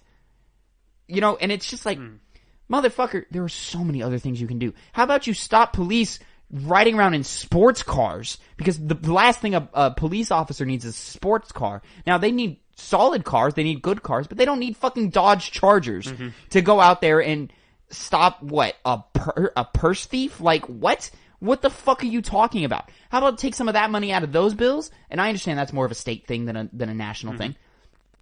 But, you know, you're the big guy in charge. If you really want to fucking jumpstart this economy, that's how you do it. Is you start fighting. The president has a lot of bargaining power. He is the president. You know, at the Congress and, you know, people on the state level usually have a lower approval rating than someone like who's in the presidential seat. Even Donald Trump at his lowest points does a lot better comparative to congressmen and women, you know? And if they don't flex that power in instances like this and instead prioritize, you know, big tech companies profiting, then, you know, you're not going to see intrinsic positive change. This is a move that provides evidence and proof to exactly what your critics have been saying for the last 2 years during your campaign. Is you're just going to appeal to big tech companies and you're not going to care about the little people. No. And the little people are the people who got Donald Trump elected in the first place. Like, and guess what, motherfucker? You didn't do a good enough job on getting his ass out of here. So guess what? 2024, he's gonna be back. And if you don't fucking shape up and actually show the American people quickly that you're on their side and not the big wigs up there who make all these billions of dollars, dude, you're gonna lose. Like, and we're gonna have to deal with another 4 years of that piece of shit. And it's gonna, and long term, 8 years from now, it's all gonna be worse than when you were here. Like, bro, get it the fuck together. Also, don't get us in Syria. That too! Stop wasting time there! Fuck! It's the same thing that, like, all the criticisms of Obama and Bush and from the last, like, fucking 3 decades. Like a lot of presidents do bad things. Jesus. Almost like that. Funny how that works. I'm fucking sick of this shit, dude. But keep fighting, keep voting. Just keep notes. Keep track. It's important. Connor, you and I are, I don't like saying liberals, but you and I are left-leaning politically. Yeah, I don't like saying liberals either. Yeah. I hate liberals. I'll say I voted for Joe Biden just because, fucking Jesus Christ, I'll be damned if I vote for Donald Trump or a third party while Donald Trump is up for election.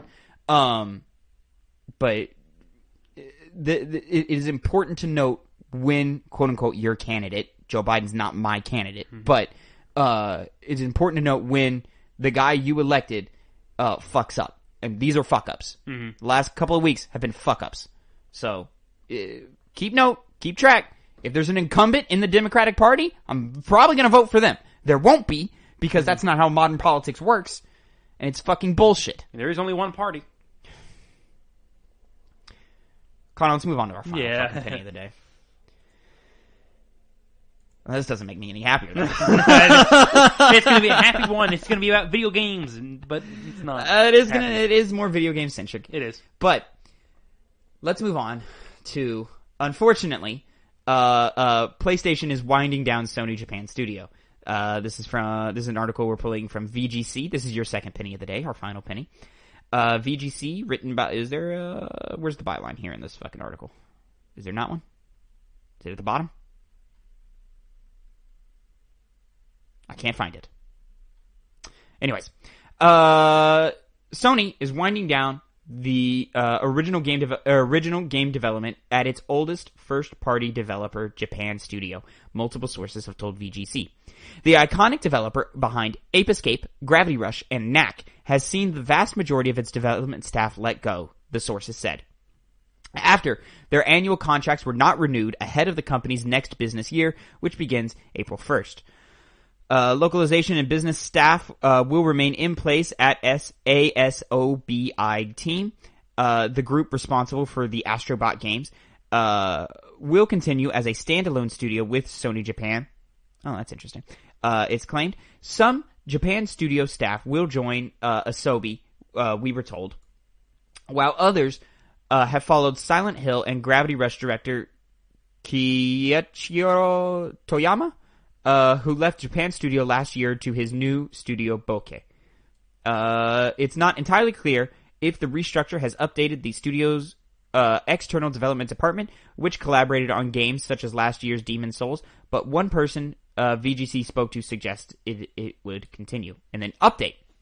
Sony Interactive Entertainment has sent VGC a statement confirming that what remains of Japan Studio will be absorbed into Team Asobi as per our report. It also stated that external development and other divisions will be relocated within PlayStation Business on April 1st. A spokesperson said, quote, in an effort to further strengthen business operations, SIE can confirm PlayStation Studios Japan Studio will be reorganized into a new organization on April 1st.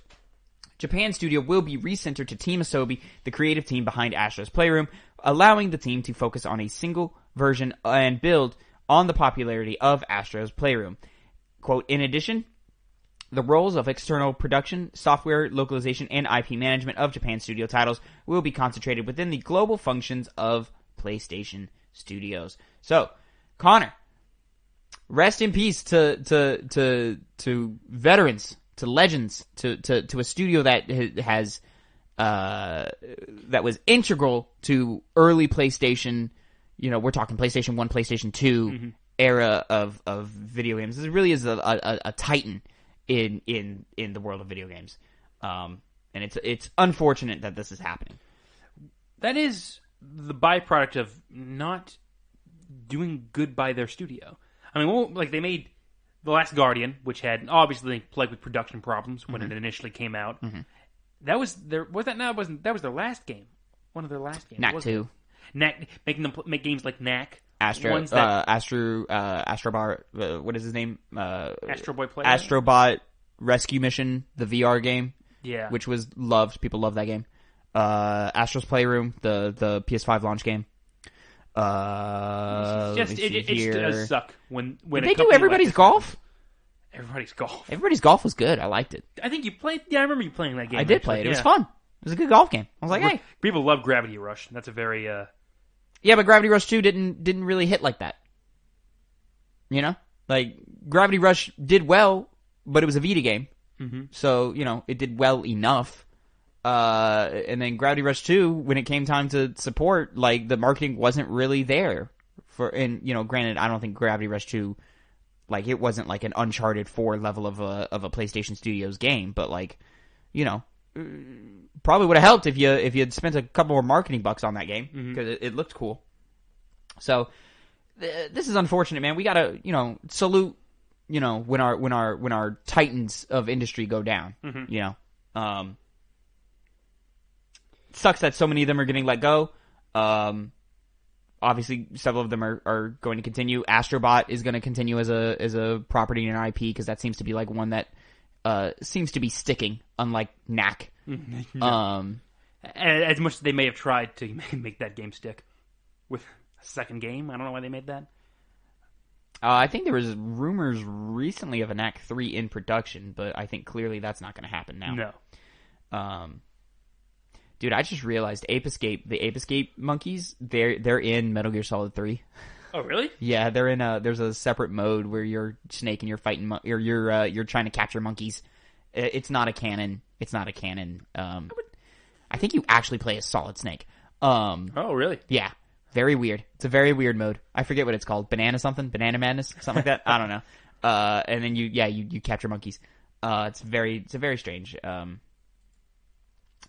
little weird thing. But little weird thing. it is, once again, just sad to see. Sad to see. Japan Studios. So, rest in peace, Japan Studios.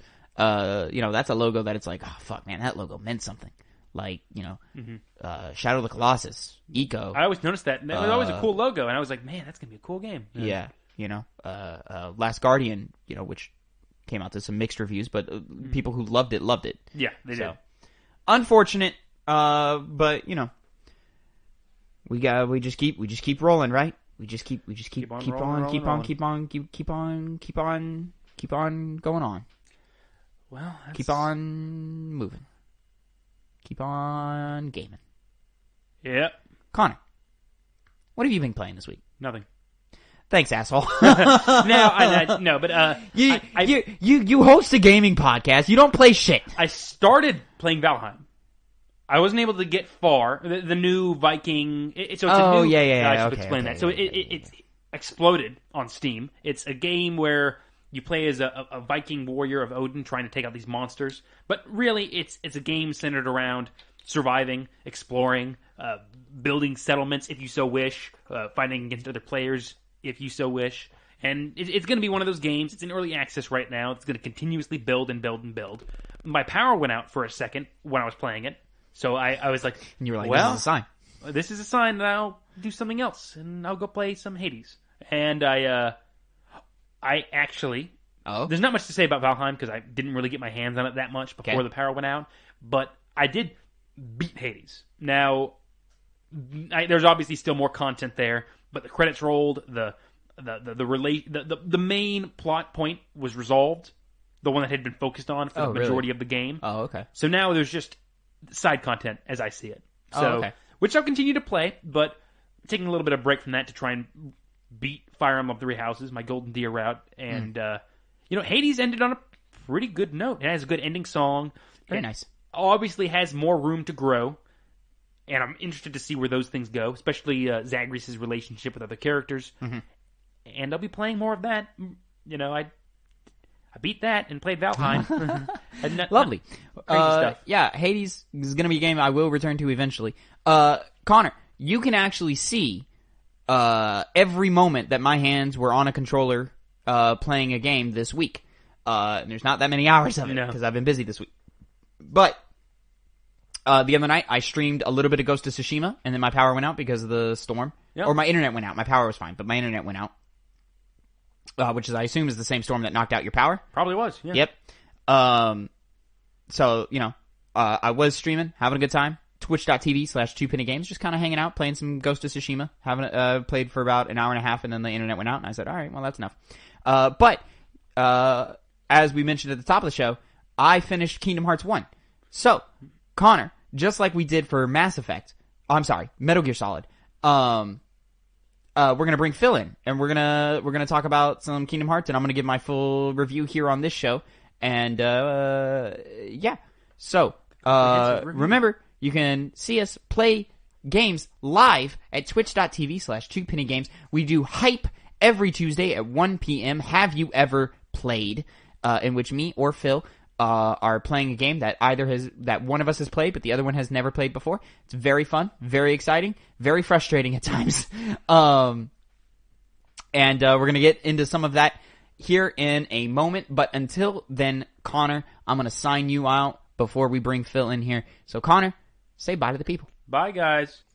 And say hello to the people, Phil. Hello. Phil.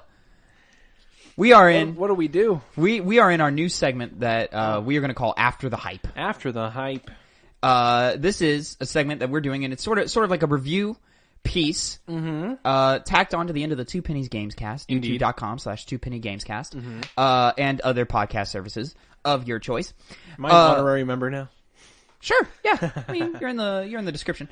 So the whole point of this is going to be attached to the full podcast, but also I'm going to break it out and have it be its own thing. So you can catch the full podcast. Yeah. YouTube.com/2pennygamescast, as I just said. But this is a review segment that's going to take place after every hype playthrough. Every hype series that we do over at twitch.tv/2pennygames. That we do every Tuesday from about 1 p.m. to around 9-ish. 9-ish. You know, it's about an 8-hour stream that we do. Sometimes we push to 10. Sometimes we push to 10. We don't always like to. So basically the whole idea of hype, have you ever played, is that you and I grew up playing different video games. Very different gaming careers. Yeah. So as we've talked and evolved our friendship, we've talked to each other about different games and been like, wait, you've never played fucking like Metal Gear Solid? How is that possible? And I played Metal Gear Solid, Tavin. You have now on our first hype series. Tavin, have you played Kingdom Hearts? I have not played Kingdom Hearts, Phil. Not until recently, where we just finished this past month. finished my first playthrough of Kingdom Hearts. It took us a fucking month to do. So we are here to kind of do a little review after the hype review, if you will. For context, it took us one session of Metal Gear Solid. It took us one sit-down stream.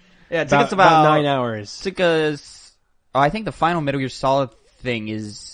Oh no, you're right. It's like 9 hours and something. It's about 9 hours. This one 9:45. I think our final in-game time at Kingdom Hearts was like 20, we hit 26 at least. 26? I don't remember exactly. I wasn't paying that close attention. Well, I mean that kind of makes sense mathematically because that would have been 3 weeks if 9 hours each. Yep. So we had to take 4 weeks because we live in Texas, and one of those weeks was interrupted by a winter storm. Winter storm. So we lost power. Didn't it have a name? And all that. It had a name. It has a name. I don't know what it is. It's still traumatic. I don't remember. Yeah.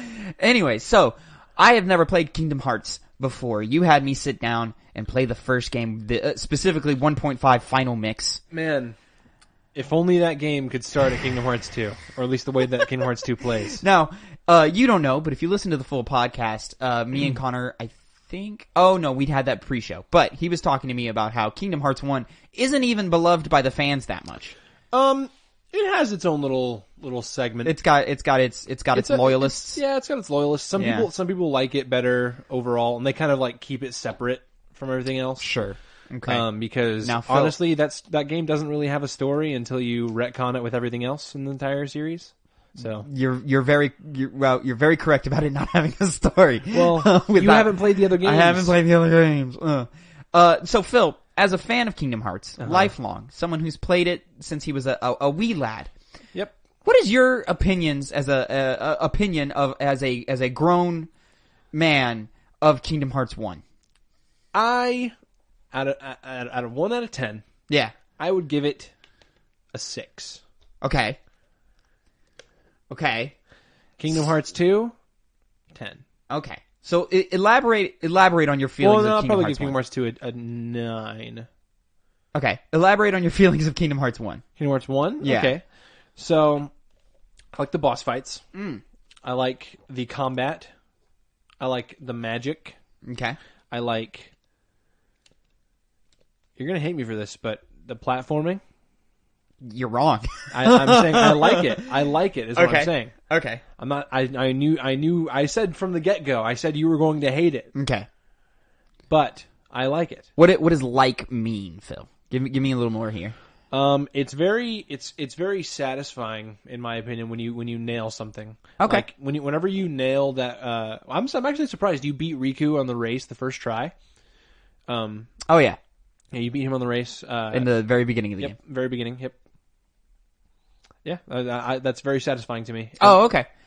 That and other segments of platforming that you didn't even get to do because we skipped it. Yeah, we did. I after the first day, I was hell bent on just mainlining the rest of it. So I'm not fond of aware. Kingdom Hearts 1. You're aware, but for people listening, I did not have a good time. Do I think it's overall terrible? No. You had a good time. I had moments of enjoyment is how I've been phrasing it in my head. So for those of you who don't know, maybe I should give a little more context. Kingdom Hearts is sort of a Final Fantasy X Disney. It is, and it's like that's what they do. They do a crossover between Final Fantasy and Disney stuff, which I'm a casual fan of both. I'll say, very casual for Final Fantasy. An action JRPG featuring Disney and Final Fantasy characters. Yeah, it's an action. It's a character action fighting game with light JRPG mechanics. Yeah. And some light platforming, which is all, which the platforming in total ranges from generic and easy to terrible and frustrating. Yep. And what's the jump button, Tavin? It's fucking B. Well, on an Xbox controller, on the PlayStation controller, it'd be circle. Which, yeah, so the button mapping I'm not the biggest fan of, and it was an issue our entire playthrough. Can you change it? No, you can't change it. There's zero, if you think for a moment there's any type of quality of life decisions made in the development of this game, it's not there. There is no quality You want to know of what life. the quality of life decisions are? Go fuck yourself. Yeah. And that's like, it's not even in like a go fuck yourself in like a Dark Souls or Bloodborne type way where it's like, hey, this is the way our game is and you just gotta get used to it. It's just like a fucker. Like, you're just you're actively making your game worse by choosing these choices. In that way, it's exactly like Dark Souls. It's, hey, it's the way the game is made. Just fucking deal with it. It's exactly what it's like. Yeah, there's a difference between yeah, but those games have better button mapping. You're being very subjective right now. I guess, sure, but I'm gonna continue to be that. I'm just saying, in you saying it's not like Dark Souls, where it's like, oh, it's just like that. It's exactly like that. Whereas you just got to deal with it. I guess, fine, whatever. I don't care. I win. I sure. win that round. So moving on, you gave it a numerical number of 6. Yeah. I think you're being generous, but I don't think definitely am. I don't think you're. I'm putting in nostalgia in that. I don't think you're being ridiculous with that. I'm sitting somewhere at a 4.5. Higher than I thought, especially with the half. Oh well, when you get below 5, you're just dealing with a broken game at that point, and I don't think Kingdom Hearts 1 is broken entirely. Like, it's playable. There's just so many moments in that game that are just fucking frustrating for the sake of being frustrating. Specifically, like, I'll use the Riku fight, the Dark Riku fight, as my prime example. Which if you watch the streams, you know that I struggled there pretty hard. It took you a total, I think, between both streams where you fought him. I think we spent about 3 hours on that. No. Fight. It was. I want to say it was much higher than that. I don't know, but I can't be for certain. I think it was at least 5. If you include the period of time where I leave to go grind and come back. No, not including that. It it felt like you were taking fucking forever. We took a long time, but 5 is a lot. So Riku specifically to me, and I felt like such an asshole. By the way, every time I was like, dude, I don't remember it being this hard. Yeah, I felt like you were being a bit of an asshole Look, too. I was being honest. I'm being honest. It did not ever give me that much of an issue. Like, I'm sorry. And this is something we're gonna have to find some middle ground on as we go forward with this series. Mm-hmm. Is we're dealing with games that one of us has never touched before, sure, and the other one has, some to deep experience with. Sure. So going forward, I'm fully expecting there to be some fights, because we're doing Metal Gear Solid 2 next. Correct. I'm fully expecting there to be some fights in Metal Gear Solid 2 that are huge roadblocks. I have an idea as to which ones it might be, but I could be wrong and it could be entirely different fights. And the frustration that builds along with just playing a game and fighting a roadblock, yeah, just naturally as a gamer, mixed with being on stream and wanting to perform and move the show along, and having someone who thinks they're giving you all of the information you need, but isn't. And we had the same issue with the Metal Gear Rex fight. Sure. And maybe even the Gray Fox fight, as we've had. I don't think I was getting nearly as upset at Gray Fox as I was Metal Gear Rex. You were mad at Metal Gear, and I don't know if I was ever quite as mad for Riku. I was super mad with the lion head boss, and the last fight I thought was Ansem. Yeah. bullshit. Ansem. He sucks. But back to my point of the game being frustrating. The Riku fight specifically highlights all of my little issues with the combat system that just build and build and build to the point where I just don't like any of it anymore. And it's the fact that there are no setups to tell. There's no behavior pattern to tell you what move is coming next. There's no pre-animation that happens before the attack animation, so you can't even really react in time to some of these hits that are coming your way. And the attack animations are so quick for some of the moves that it's just like it feels goddamn nearly impossible to ever counter any of it. I gave you the cheese with the move, but if strike raid, but if I don't have you next to me saying, "Hey, literally just keep mashing the strike raid button," I don't do that. In fact, I don't ever get the strike rate, and I just bang my head against the Riku fight, the wall that is the Riku fight, until I quit, and I rage quit, and I stop, and I say I'm done. Which there were so many points where I wanted to be done in that last day of streaming. Yep. Near the end of the Riku fight, before I finally put it together that you were telling me, literally just stop, just don't ever stop using it. Yeah. And I was so close to being done in that when Ansem turns into a boat. The boat. Which is stupid. Which is a trend that continues. I'm sure it does. When he turns into that boat, that first wave, I was so close to quitting there, dude. Oh my god, I was so close. And Daddy would have had to take the controller. You might have, just so that we could get to the end of the fucking series, because god damn, I don't ever want to leave a series unfinished, but Jesus fucking Christ, the Kingdom Hearts 1 immediately pushed me to my limit. And I don't even think of myself as a gamer who gets angry, but Christ, dude. And it's all just stuff like that, like all those like small inconveniences that they just add up to where when the difficulty ratchets up, it feels like you're just facing an impossible challenge. And the movement builds into that as well. You know, we just mentioned the lion head in Agrabah, the Aladdin world, the lion head boss fight. I think let's start from the beginning. Okay. So like, all right. So we can run through that fight. So we start Kingdom Hearts. Immediately I feel that the combat isn't like the most well tuned. But at first I felt, okay, it's fine enough. Like, it's something I can get used to, I can figure it out, and, you know, I'll get to a level to where I'll appreciate it. That never came. Really? That never really came. Not any of the combat? No? Not through this first game, no. Oh, damn. No, not really. Because it always ranged from either... You didn't fight any of the optional bosses. The optional bosses get, like, crispy with their fights. Like... There's some really good stuff. Okay, there's some which I do for no, just because I'm a fan of Final Fantasy VII. I do want to go back and do the Sephiroth fight. We're going to do that off stream. Yeah, we'll do it off stream. Maybe I'll record it. I don't know. Probably not. You want to do the cheese or you want to do regular? We'll find out when we get there. All right. But so going into the beginning, there's that like pretend Riku fight that you do, and immediately I do that fight and I go, I'm missing something here. Or something is missing in the mechanics here.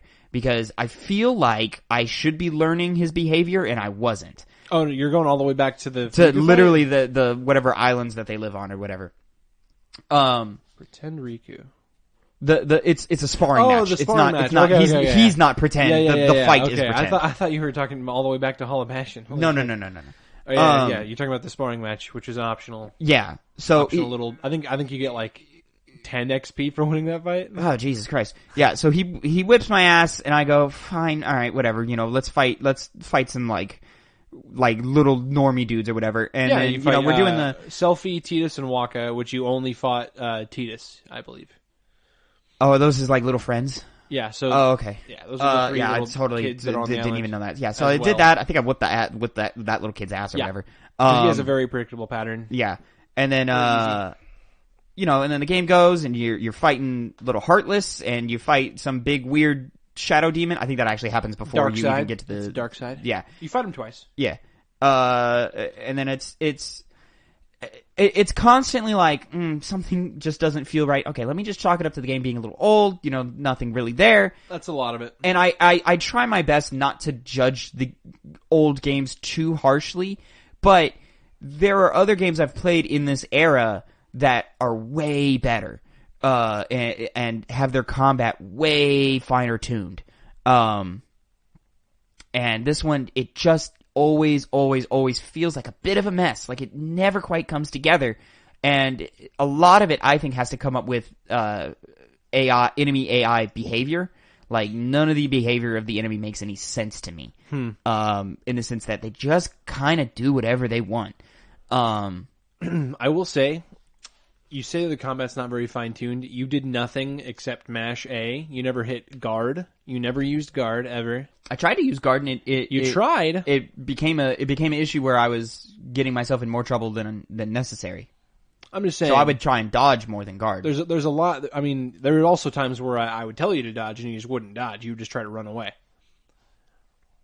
Okay, whatever. I don't know. Okay. Just saying. Just trying to defend a little bit. But, which is fine. But I feel like if a game is fine-tuned, I should be able to cue in and pick up on those things. Like, how I play Devil May Cry 5 at the beginning of the game is way different how I was playing it at the end of the game because I adapted and learned. And the game was teaching me either overtly or subtly how to play. Kingdom Hearts doesn't do that. At least Kingdom Hearts 1 doesn't do that. And many enemy types just kind of like, okay, fuck you. You just gotta kind of spam a quick hit in every once in a while and then slowly kill me. Which is another critique I have where every enemy health bar is too long. I really should have put you at beginner mode. That almost feels insulting when you say it, but I'm sure it's whatever. I'm just saying you would have liked the game way more. Maybe. So yeah, and as we continue, the first major world is what? Wonderland? Well, no, the first one's Traverse Town. Okay, Traverse Town, and there's the Tinkerer or the toy thing, whatever it is. It's a guard armor. Guard armor. Yep. I thought that was the first fight you fight, and then after that you get dodge roll and fire. That's an okay fight. Didn't mind that one. Then we go to Wonderland. Yep. Which is our first major roadblock. It didn't bother me so much at the time though, because I felt like I was still learning. It took you a little under an hour, and I felt like to beat the boss. Yeah, and I felt like there was still some level of, I don't want to say fairness, but just fidelity to it, to the systems that later I just either lost complete patience for, or that fidelity the fidelity I was looking for isn't there. And to be clear, I brought up Devil May Cry 5. I'm in no way comparing Devil May Cry 5 to fucking Kingdom Hearts 1. That's an incredibly unfair comparison. Yeah, that's a stretch, if there ever was one. Well, it's a stretch, and also, like, DMC5 is just so stupidly fine-tuned. Like, that's the best character action game you could ever play. Okay. But regardless, it's two very different games from two very different times. I was gonna say that game from like 2018, wasn't it? Yeah, they're almost 20 years apart. They're 15, 20 years apart. So it's not fair to compare those two games. So we get through that first fight, and I was like, okay, that was challenging. I struggled, but we're through it, and maybe I'll become smarter and wiser. And it never really feels that way. So we keep going. We're at this point, I'm gonna just start kind of like punching because I don't remember how everything plays. We're going through the worlds. I like some more than others. The Tarzan one wasn't very good, but it's not. I enjoyed the Hercules level, even though it's just a combat. It's just a combat arena. Yeah, tournaments. Yeah. So I enjoyed that one.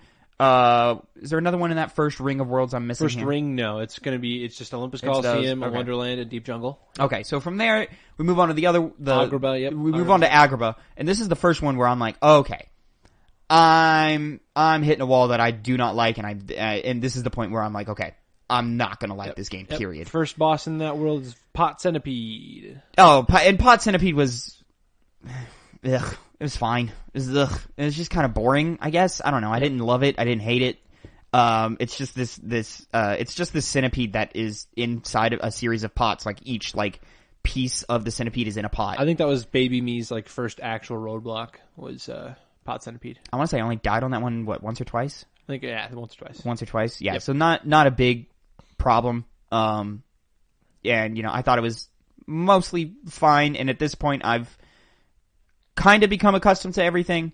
Which is like 10 hours in, so I should be better off than you say that. Guess who's after pot centipede? It's Lionhead fucking fucker. It's the Cave of Wonders. Yeah, Cave of Wonders. Go fuck this boss fight straight to the ground. This is like one of my biggest issues is that positioning and movement in the world is so fucking janky, and it's so fucking frustrating to just move Sora around the world at all times.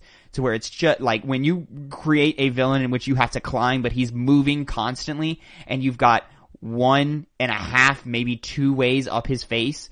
I was grinning so hard. I'm sure you were. I was angry. I know.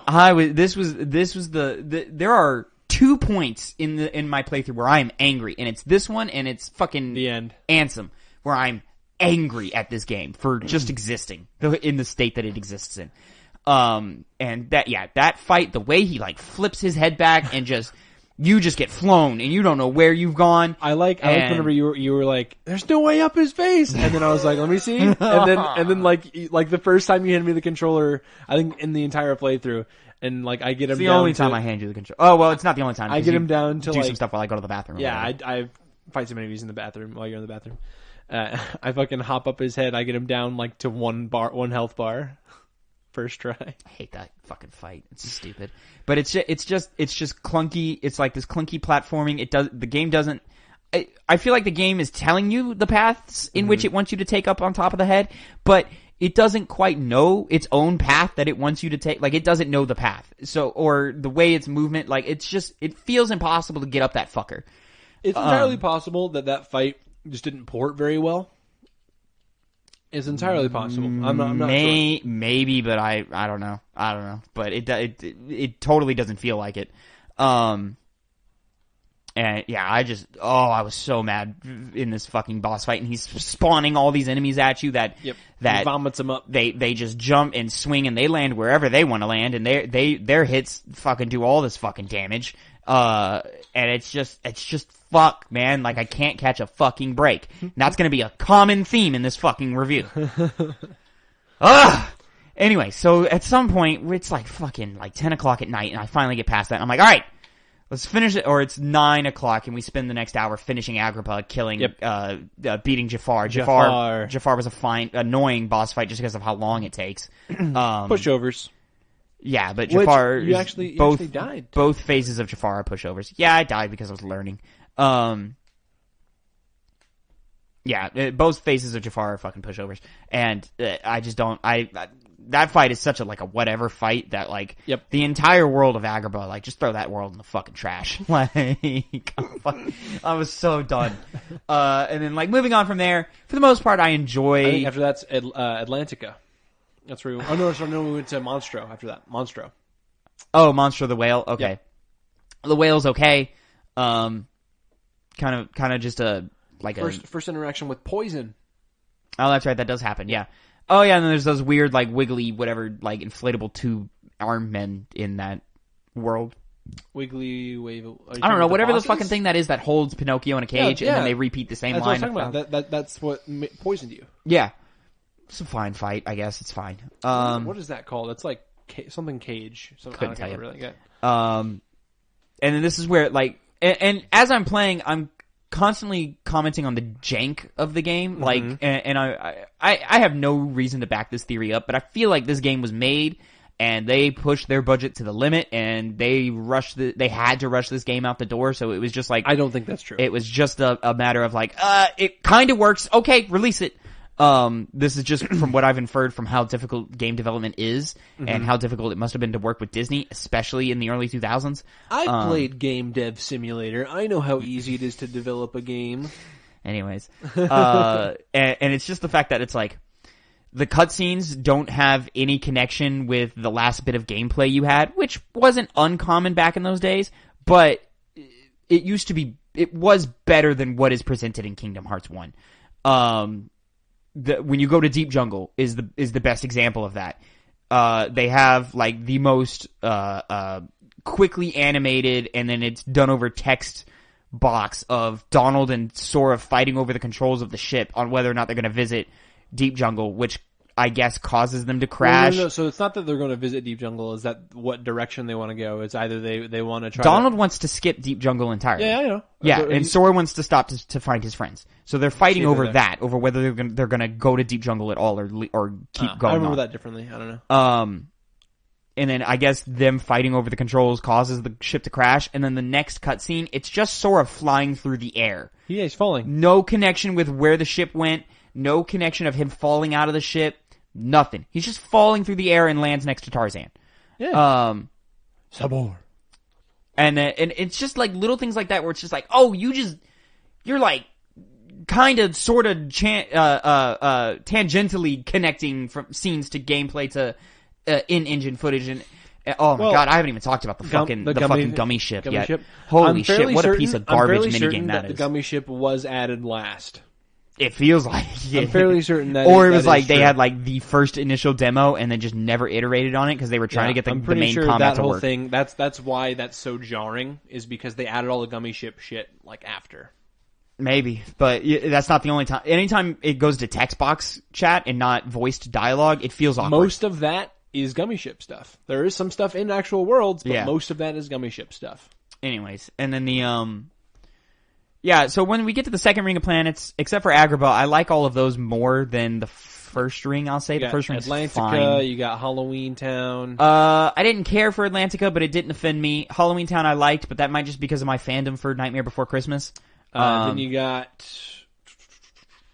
Neverland. Neverland was okay. I didn't like the Captain Hook fight. They say Neverland. It's literally just Captain Hook's ship. Yeah, it's just the Jolly Roger. Yeah, I didn't hate it, but I didn't like. Oh god, you fight a dark version of Sora on that level. I totally forgot about that. Yep. Yeah, that fight sucks. Shadow Sora or Anti Sora, I should say. Yeah, that fight sucks. It's not like hard, but it's annoying. The Ursula fight was annoying until you figure out you can just hide behind her head and punch the back of her head. Yeah. And just be swiping your thing at her fucking neck fat. Yeah, I don't know if there's a single boss fight in this game that I was like, oh man, that's a great fucking fight. Like, I had a lot of fun in that fight. All of them are like, like the best ones, I'm like, that was fine.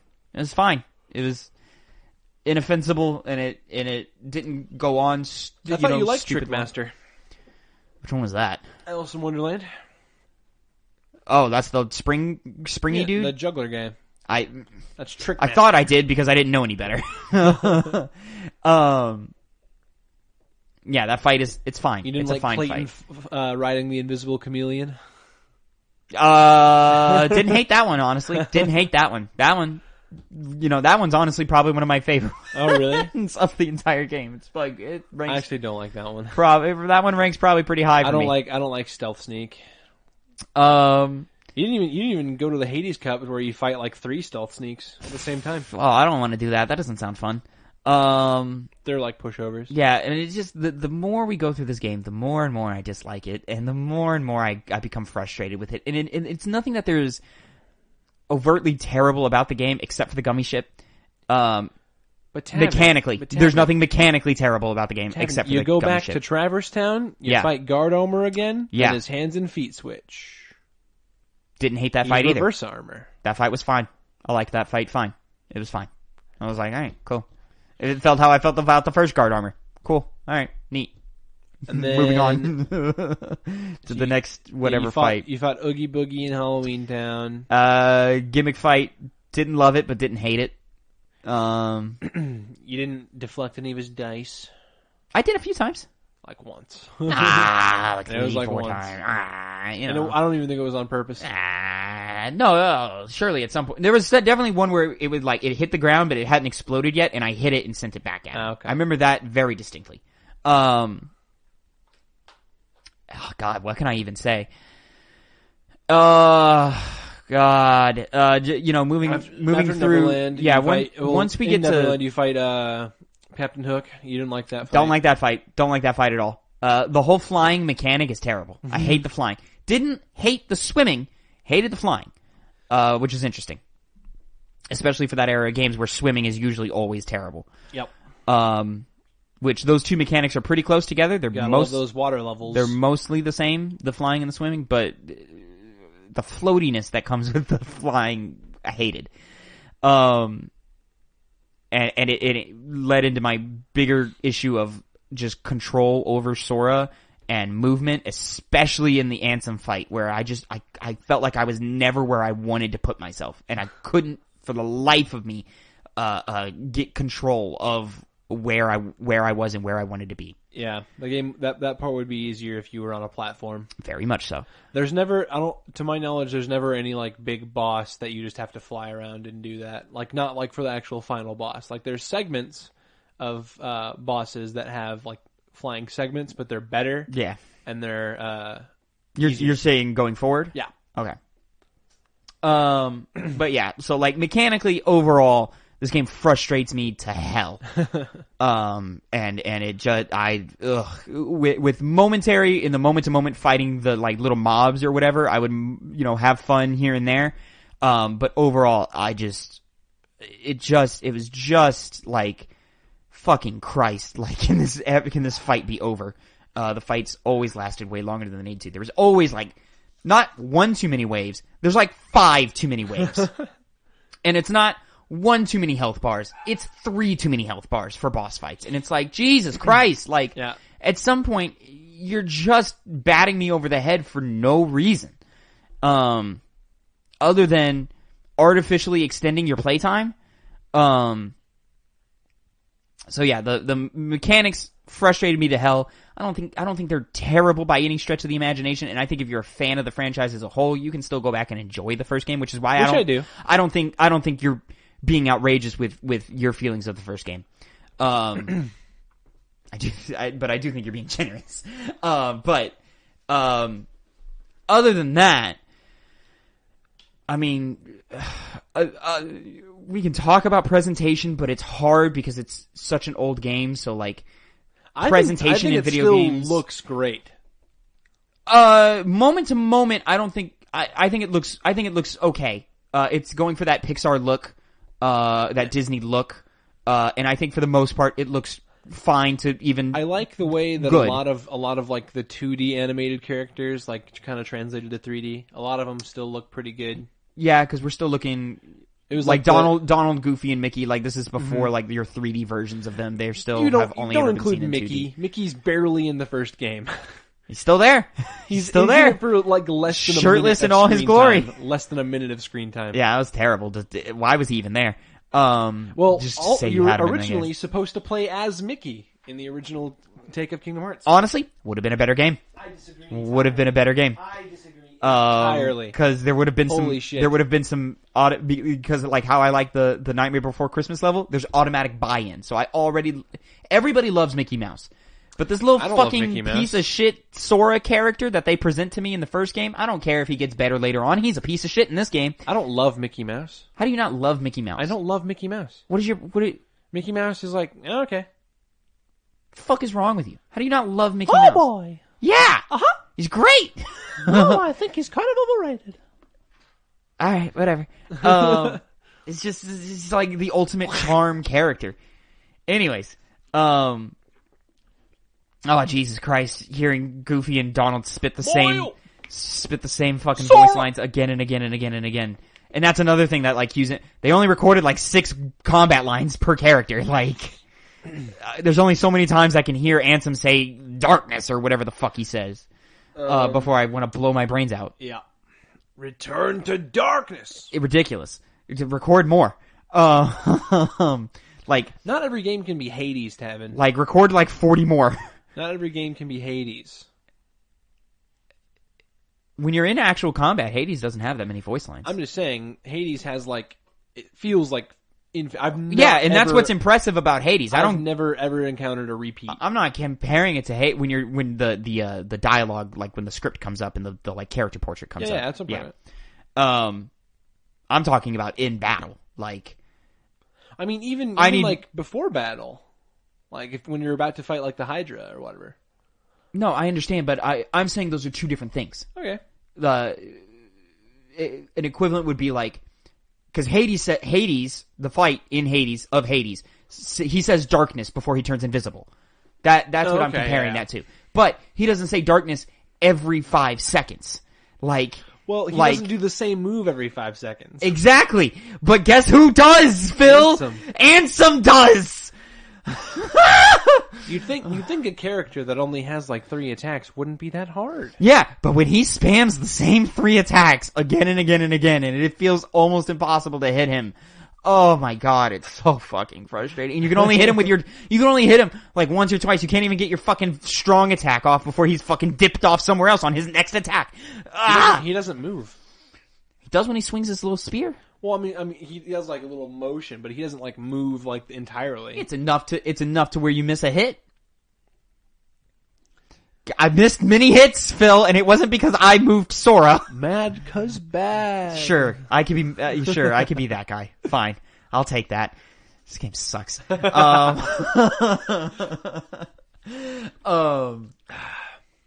moving on, yeah, I think presentation. I think presentation is all overall fine. I think if I put myself back in when did this game come out? 2002, 2000, 2003-ish. Yeah. Okay. So if I put myself back in this time, it's pretty good. It's fine. You know, it works pretty damn well.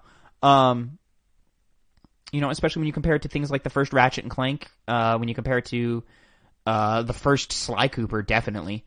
When you compare it to a lot of those early action games where we're still early in 3D space in video games in general. Like, we're obviously more advanced than Super Mario 64, but we're still behind you know, Call of Duty 4 or Uncharted or even like what we get in the in the 360 generation and PS3 generation, mid to late that. So obviously, like, it's also like a whole console generation up. Yeah. That's my point. So I don't think presentation was overly terrible. It feels rushed in points, like how I mentioned with you know, cutscenes not connecting to gameplay at all. Like, they're not even making attempts to the point to where, like, narratively there are moments like the Deep Jungle one where I go, how does Sora get there? Like, how is he in that predicament? I don't understand. I'm going to prove you wrong, Tavin, because some cutscenes, whatever Keyblade you have equipped, he uses that Keyblade. So, gotcha. Cool. Cool. That's your connection right there. Sure. All right. Cool. And then there's that one cutscene where you go back to Traverse Town where no matter what Keyblade you use, he's using Kingdom Key. Default. He has the default one. Yeah, so I don't think presentation is overly terrible, but what I do think is not terrible, but just non-existent is story. There is no story in this first game. I actually think that's the only cutscene where you don't like have whatever Keyblade you have equipped. Is the one in Traverse Town? Yeah, it's that one.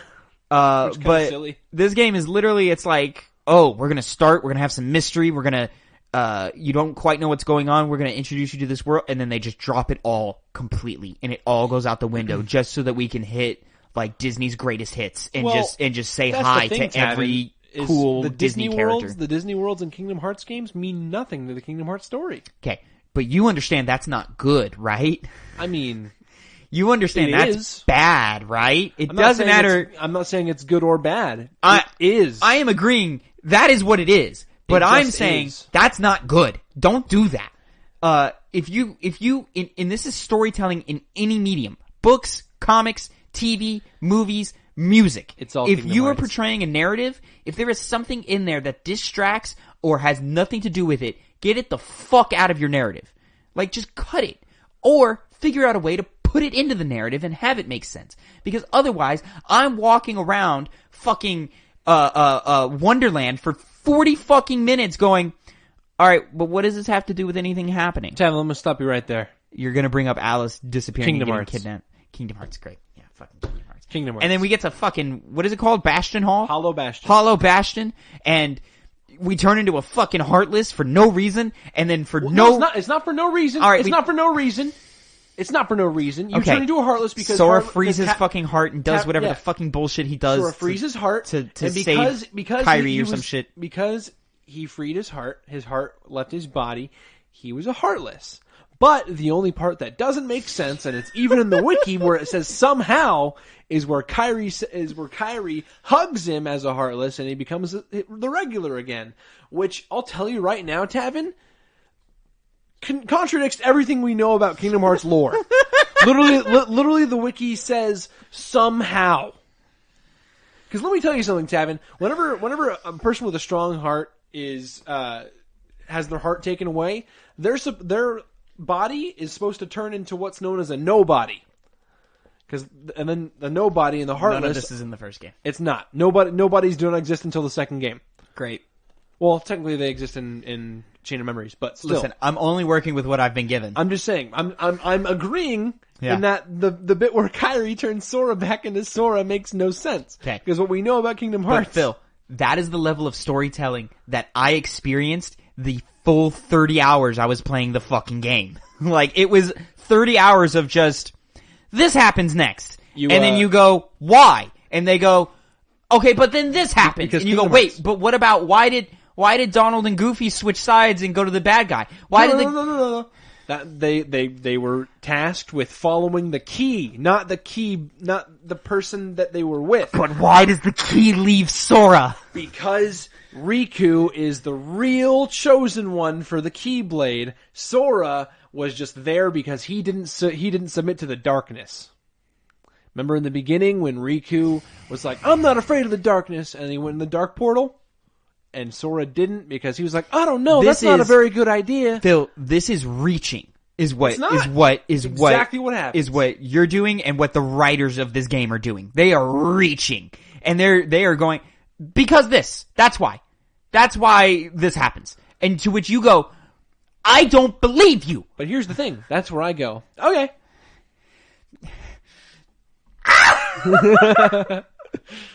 But no, so you get Heartless and a nobody, kill the Heartless and nobody, and then the two Barts come back together, it becomes a somebody. This sucks. This is bad.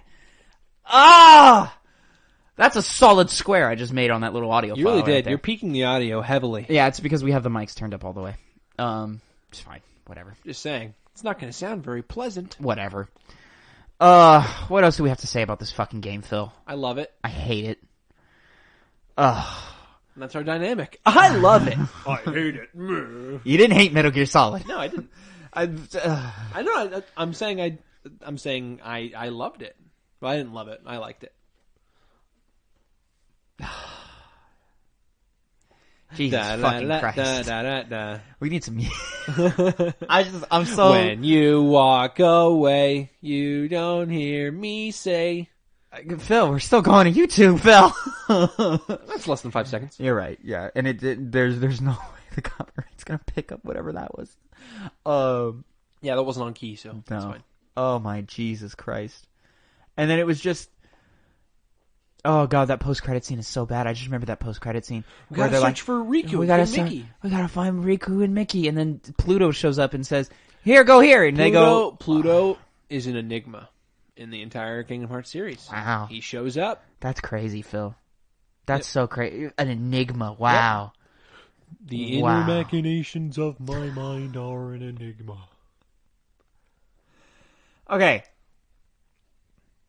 So, you've said it many times during our playthrough. Yep. You said it before, and you've said it a little bit here, and you've said it after in private many times. Is that you don't all the way stand behind the first game, but you stand behind 2.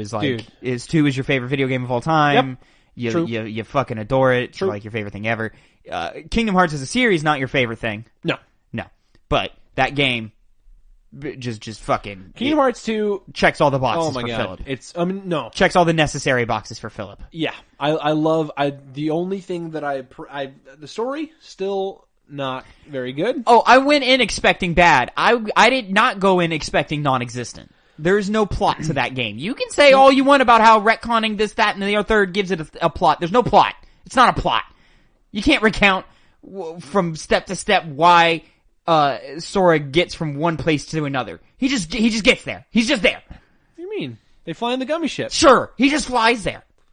He doesn't. He Space flies magic. in the spaceship. Space magic. It's not magic. It's magic. What? They go It's a through warm. spaceship. Are NASA astronauts? Are they wizards, Tavin? Do they perform magic? Is that what they do? It's magic to me, Phil. Oh. And God bless And them. I'm proud to be an American. I'm proud to be an American. But Space travel. Jesus Christ, the Chipmunks built the ship. Chip and Dale. Chip and Dale built the fucking ship. They're engineers. They Are have they degrees. Chipmunks? Yeah, the Chipmunks. Okay. Chip and Dale. I forgot about that Yeah. until I just thought about it. And then they pop up, and there's little text boxes saying, "Hey, go back to the Coliseum" every once in a while. And you Yep. go, They "Okay, don't. I They guess don't I'll go back to speak. the They don't Coliseum." speak in the first game. They speak in the second game. Oh, I can't wait! I'm so glad. Can I skip cutscenes in the second game, Phil? You didn't let me skip in the first game, No siree. and definitely in that last third. Oh God, I just no fucking siree. Christ. No siree. Oh God, Jesus. We gotta fucking play Christ. it in its entirety. But we're taking a break though. Oh yeah, I need a We're moment. Not, we're I not need jumping a- right into Kingdom Hearts 2. MGS We're not jumping right into Kingdom Hearts 2 is going to be too quick. I need more time. Oh God, I need more time before I touch another Kingdom Hearts. You get 3 games. I play I one, do. then we play one together, and then I play another one. Yeah. And then we go back. Yeah. So, looking forward, Phil. Yep. What do I have to look forward to with Kingdom Hearts 2? Kingdom Hearts 2? Is Way fucking better game. yeah? Oh yeah. Yeah? Way fucking better. Everything's tighter? Oh, Fucking dude. There's gonna be you're gonna be like, it's satisfying. It's fucking satisfying as fuck. There's some great fucking combat. Spells are better. But yeah, magic overall is better. It's also menus all the way the same? Pretty much the same? yeah, menu's pretty Okay. much the same. Is it like the behavior thing where like if I scroll down to magic and then scroll down 3, when I go back to magic, I'm here's back the at thing, 3? Here's the thing, Tavin. Which I hated. With the magic in Kingdom Hearts 2, Yeah. there's no like, oh, you need to use this. Oh. There's none of that. Oh, okay. So I can kind of just pick and choose my favorites? Yeah. Oh, And- okay. And guess what? In that first game, you got 3 quick play spots. I got 4 in the next you one? You got 4 in this one. They let me use A? Yeah. No, I Yeah. could use A already. They let me use They B. use B. Yeah. Yeah. Yep. Alright, that's neat, I guess. Yeah. Alright. Can I tell when a hit is coming? Is it possible to tell when a hit is coming? Does enemy AI behavior work better? I mean, you know when it's coming when you see him go for the attack, Tavin. But sometimes there's like 4 frames of animation that you need to Anytime you use to fight a recognize. boss, there's no fucking way you ever go without getting hit once. No, I agree, and that's how most boss fights in most video games work. But like, I should be able to register that attack is coming and just be like, oh fuck, I'm getting hit. Like, but like with several fights in this first game, it was just like, all right, I guess he sent that attack out. I guess I got hit. Okay, cool. Game's way better in the second game. Oh my God, god, I hope so. So much fucking better. God, I hope so fucking because it's good. longer, isn't it? Yep. Jesus Christ, we're gonna have to do 2 months of Kingdom Hearts 2. No. Die. There's no way. There's no way it's going to take us 2 months. You Unless say there's that. another fucking storm. You say that. We started week 3, expecting 3 hours, and it took us 8. Because you were supposed to be better than you were, Tavin. Oh my god, you did so shitty. God, the game was supposed to be good too, Phil. I grew up hearing that Kingdom Hearts were fun games all the way through. Guess this what, first Tavin? game sucks. Guess what, Tavin? Yeah. If I played Kingdom Hearts now, for the first time, I wouldn't like it. You wouldn't like it. No. But guess what? There's no way in hell adult Phil blind playing Kingdom Hearts 1 makes it through Wonderland. That's a lie. No way in That's a hell lie. do you make it through Wonderland. That's a lie. I make it at least Phil- to Agrabah. Phil, you couldn't even make it to the first dungeon in Persona 4 before you're like, I don't want to play this anymore. What do you... Well, nothing is happening in that fucking game, Tavin. A lot is happening. That's a story for another time. Anyways. Alright, I think we've said about all we need to say about Kingdom Hearts 1. You're looking forward to me playing Kingdom Hearts 2. You should look forward to it. There's so much better stuff. I'm gonna do my best to be open-minded again and not let any biases from this first game carry over. There's a certain character in Kingdom Hearts 2, a Disney character, that is he's bad, and he's gonna be there, and he's bad, and he's not in the first game, and he talks about people from the first game, and he's like, oh, I'm part of. I know that person. I've served that person. Oh, that person. Oh, they're gone. Oh, yeah. I'm not going to tell you who it is, Okay. but you'll know him. You'll know him when you see him. So, that was our review of Kingdom Hearts 1.5 Final Mix. After the hype, Great game. it's not worth it. Great game. Great game. You can catch us, you can catch Hype at twitch.tv/2pennygames every Tuesday, 1 p.m. live for probably about 8 hours, somewhere around there. Something like that. You know, whenever we find a good stopping point. Follow, subscribe. We've got the recordings of all the other streams. Eventually, I'm going to learn how to edit and fucking put it up. I've been saying that for weeks. And it still hasn't happened. I'd do it. I work over 40 hours a week. Yeah, but I also don't pay for editing software. Yeah, exactly. I work 40 hours and fucking do the podcast and this show with you, Philip. Anyways, other than that, Phil, you have anything else to add on to this? I'm so exhausted even after talking about this fucking piece of shit. It's not a piece of shit, but I just really don't like it. Means heart. Means heart. Yeah, there you go. All right, so, and then as a sign off, to the Two Pennies Gamescast, thank you so much for listening. We are well over 2 hours, so this is a long ass thing. So, until next week, Phil, say goodbye to the people.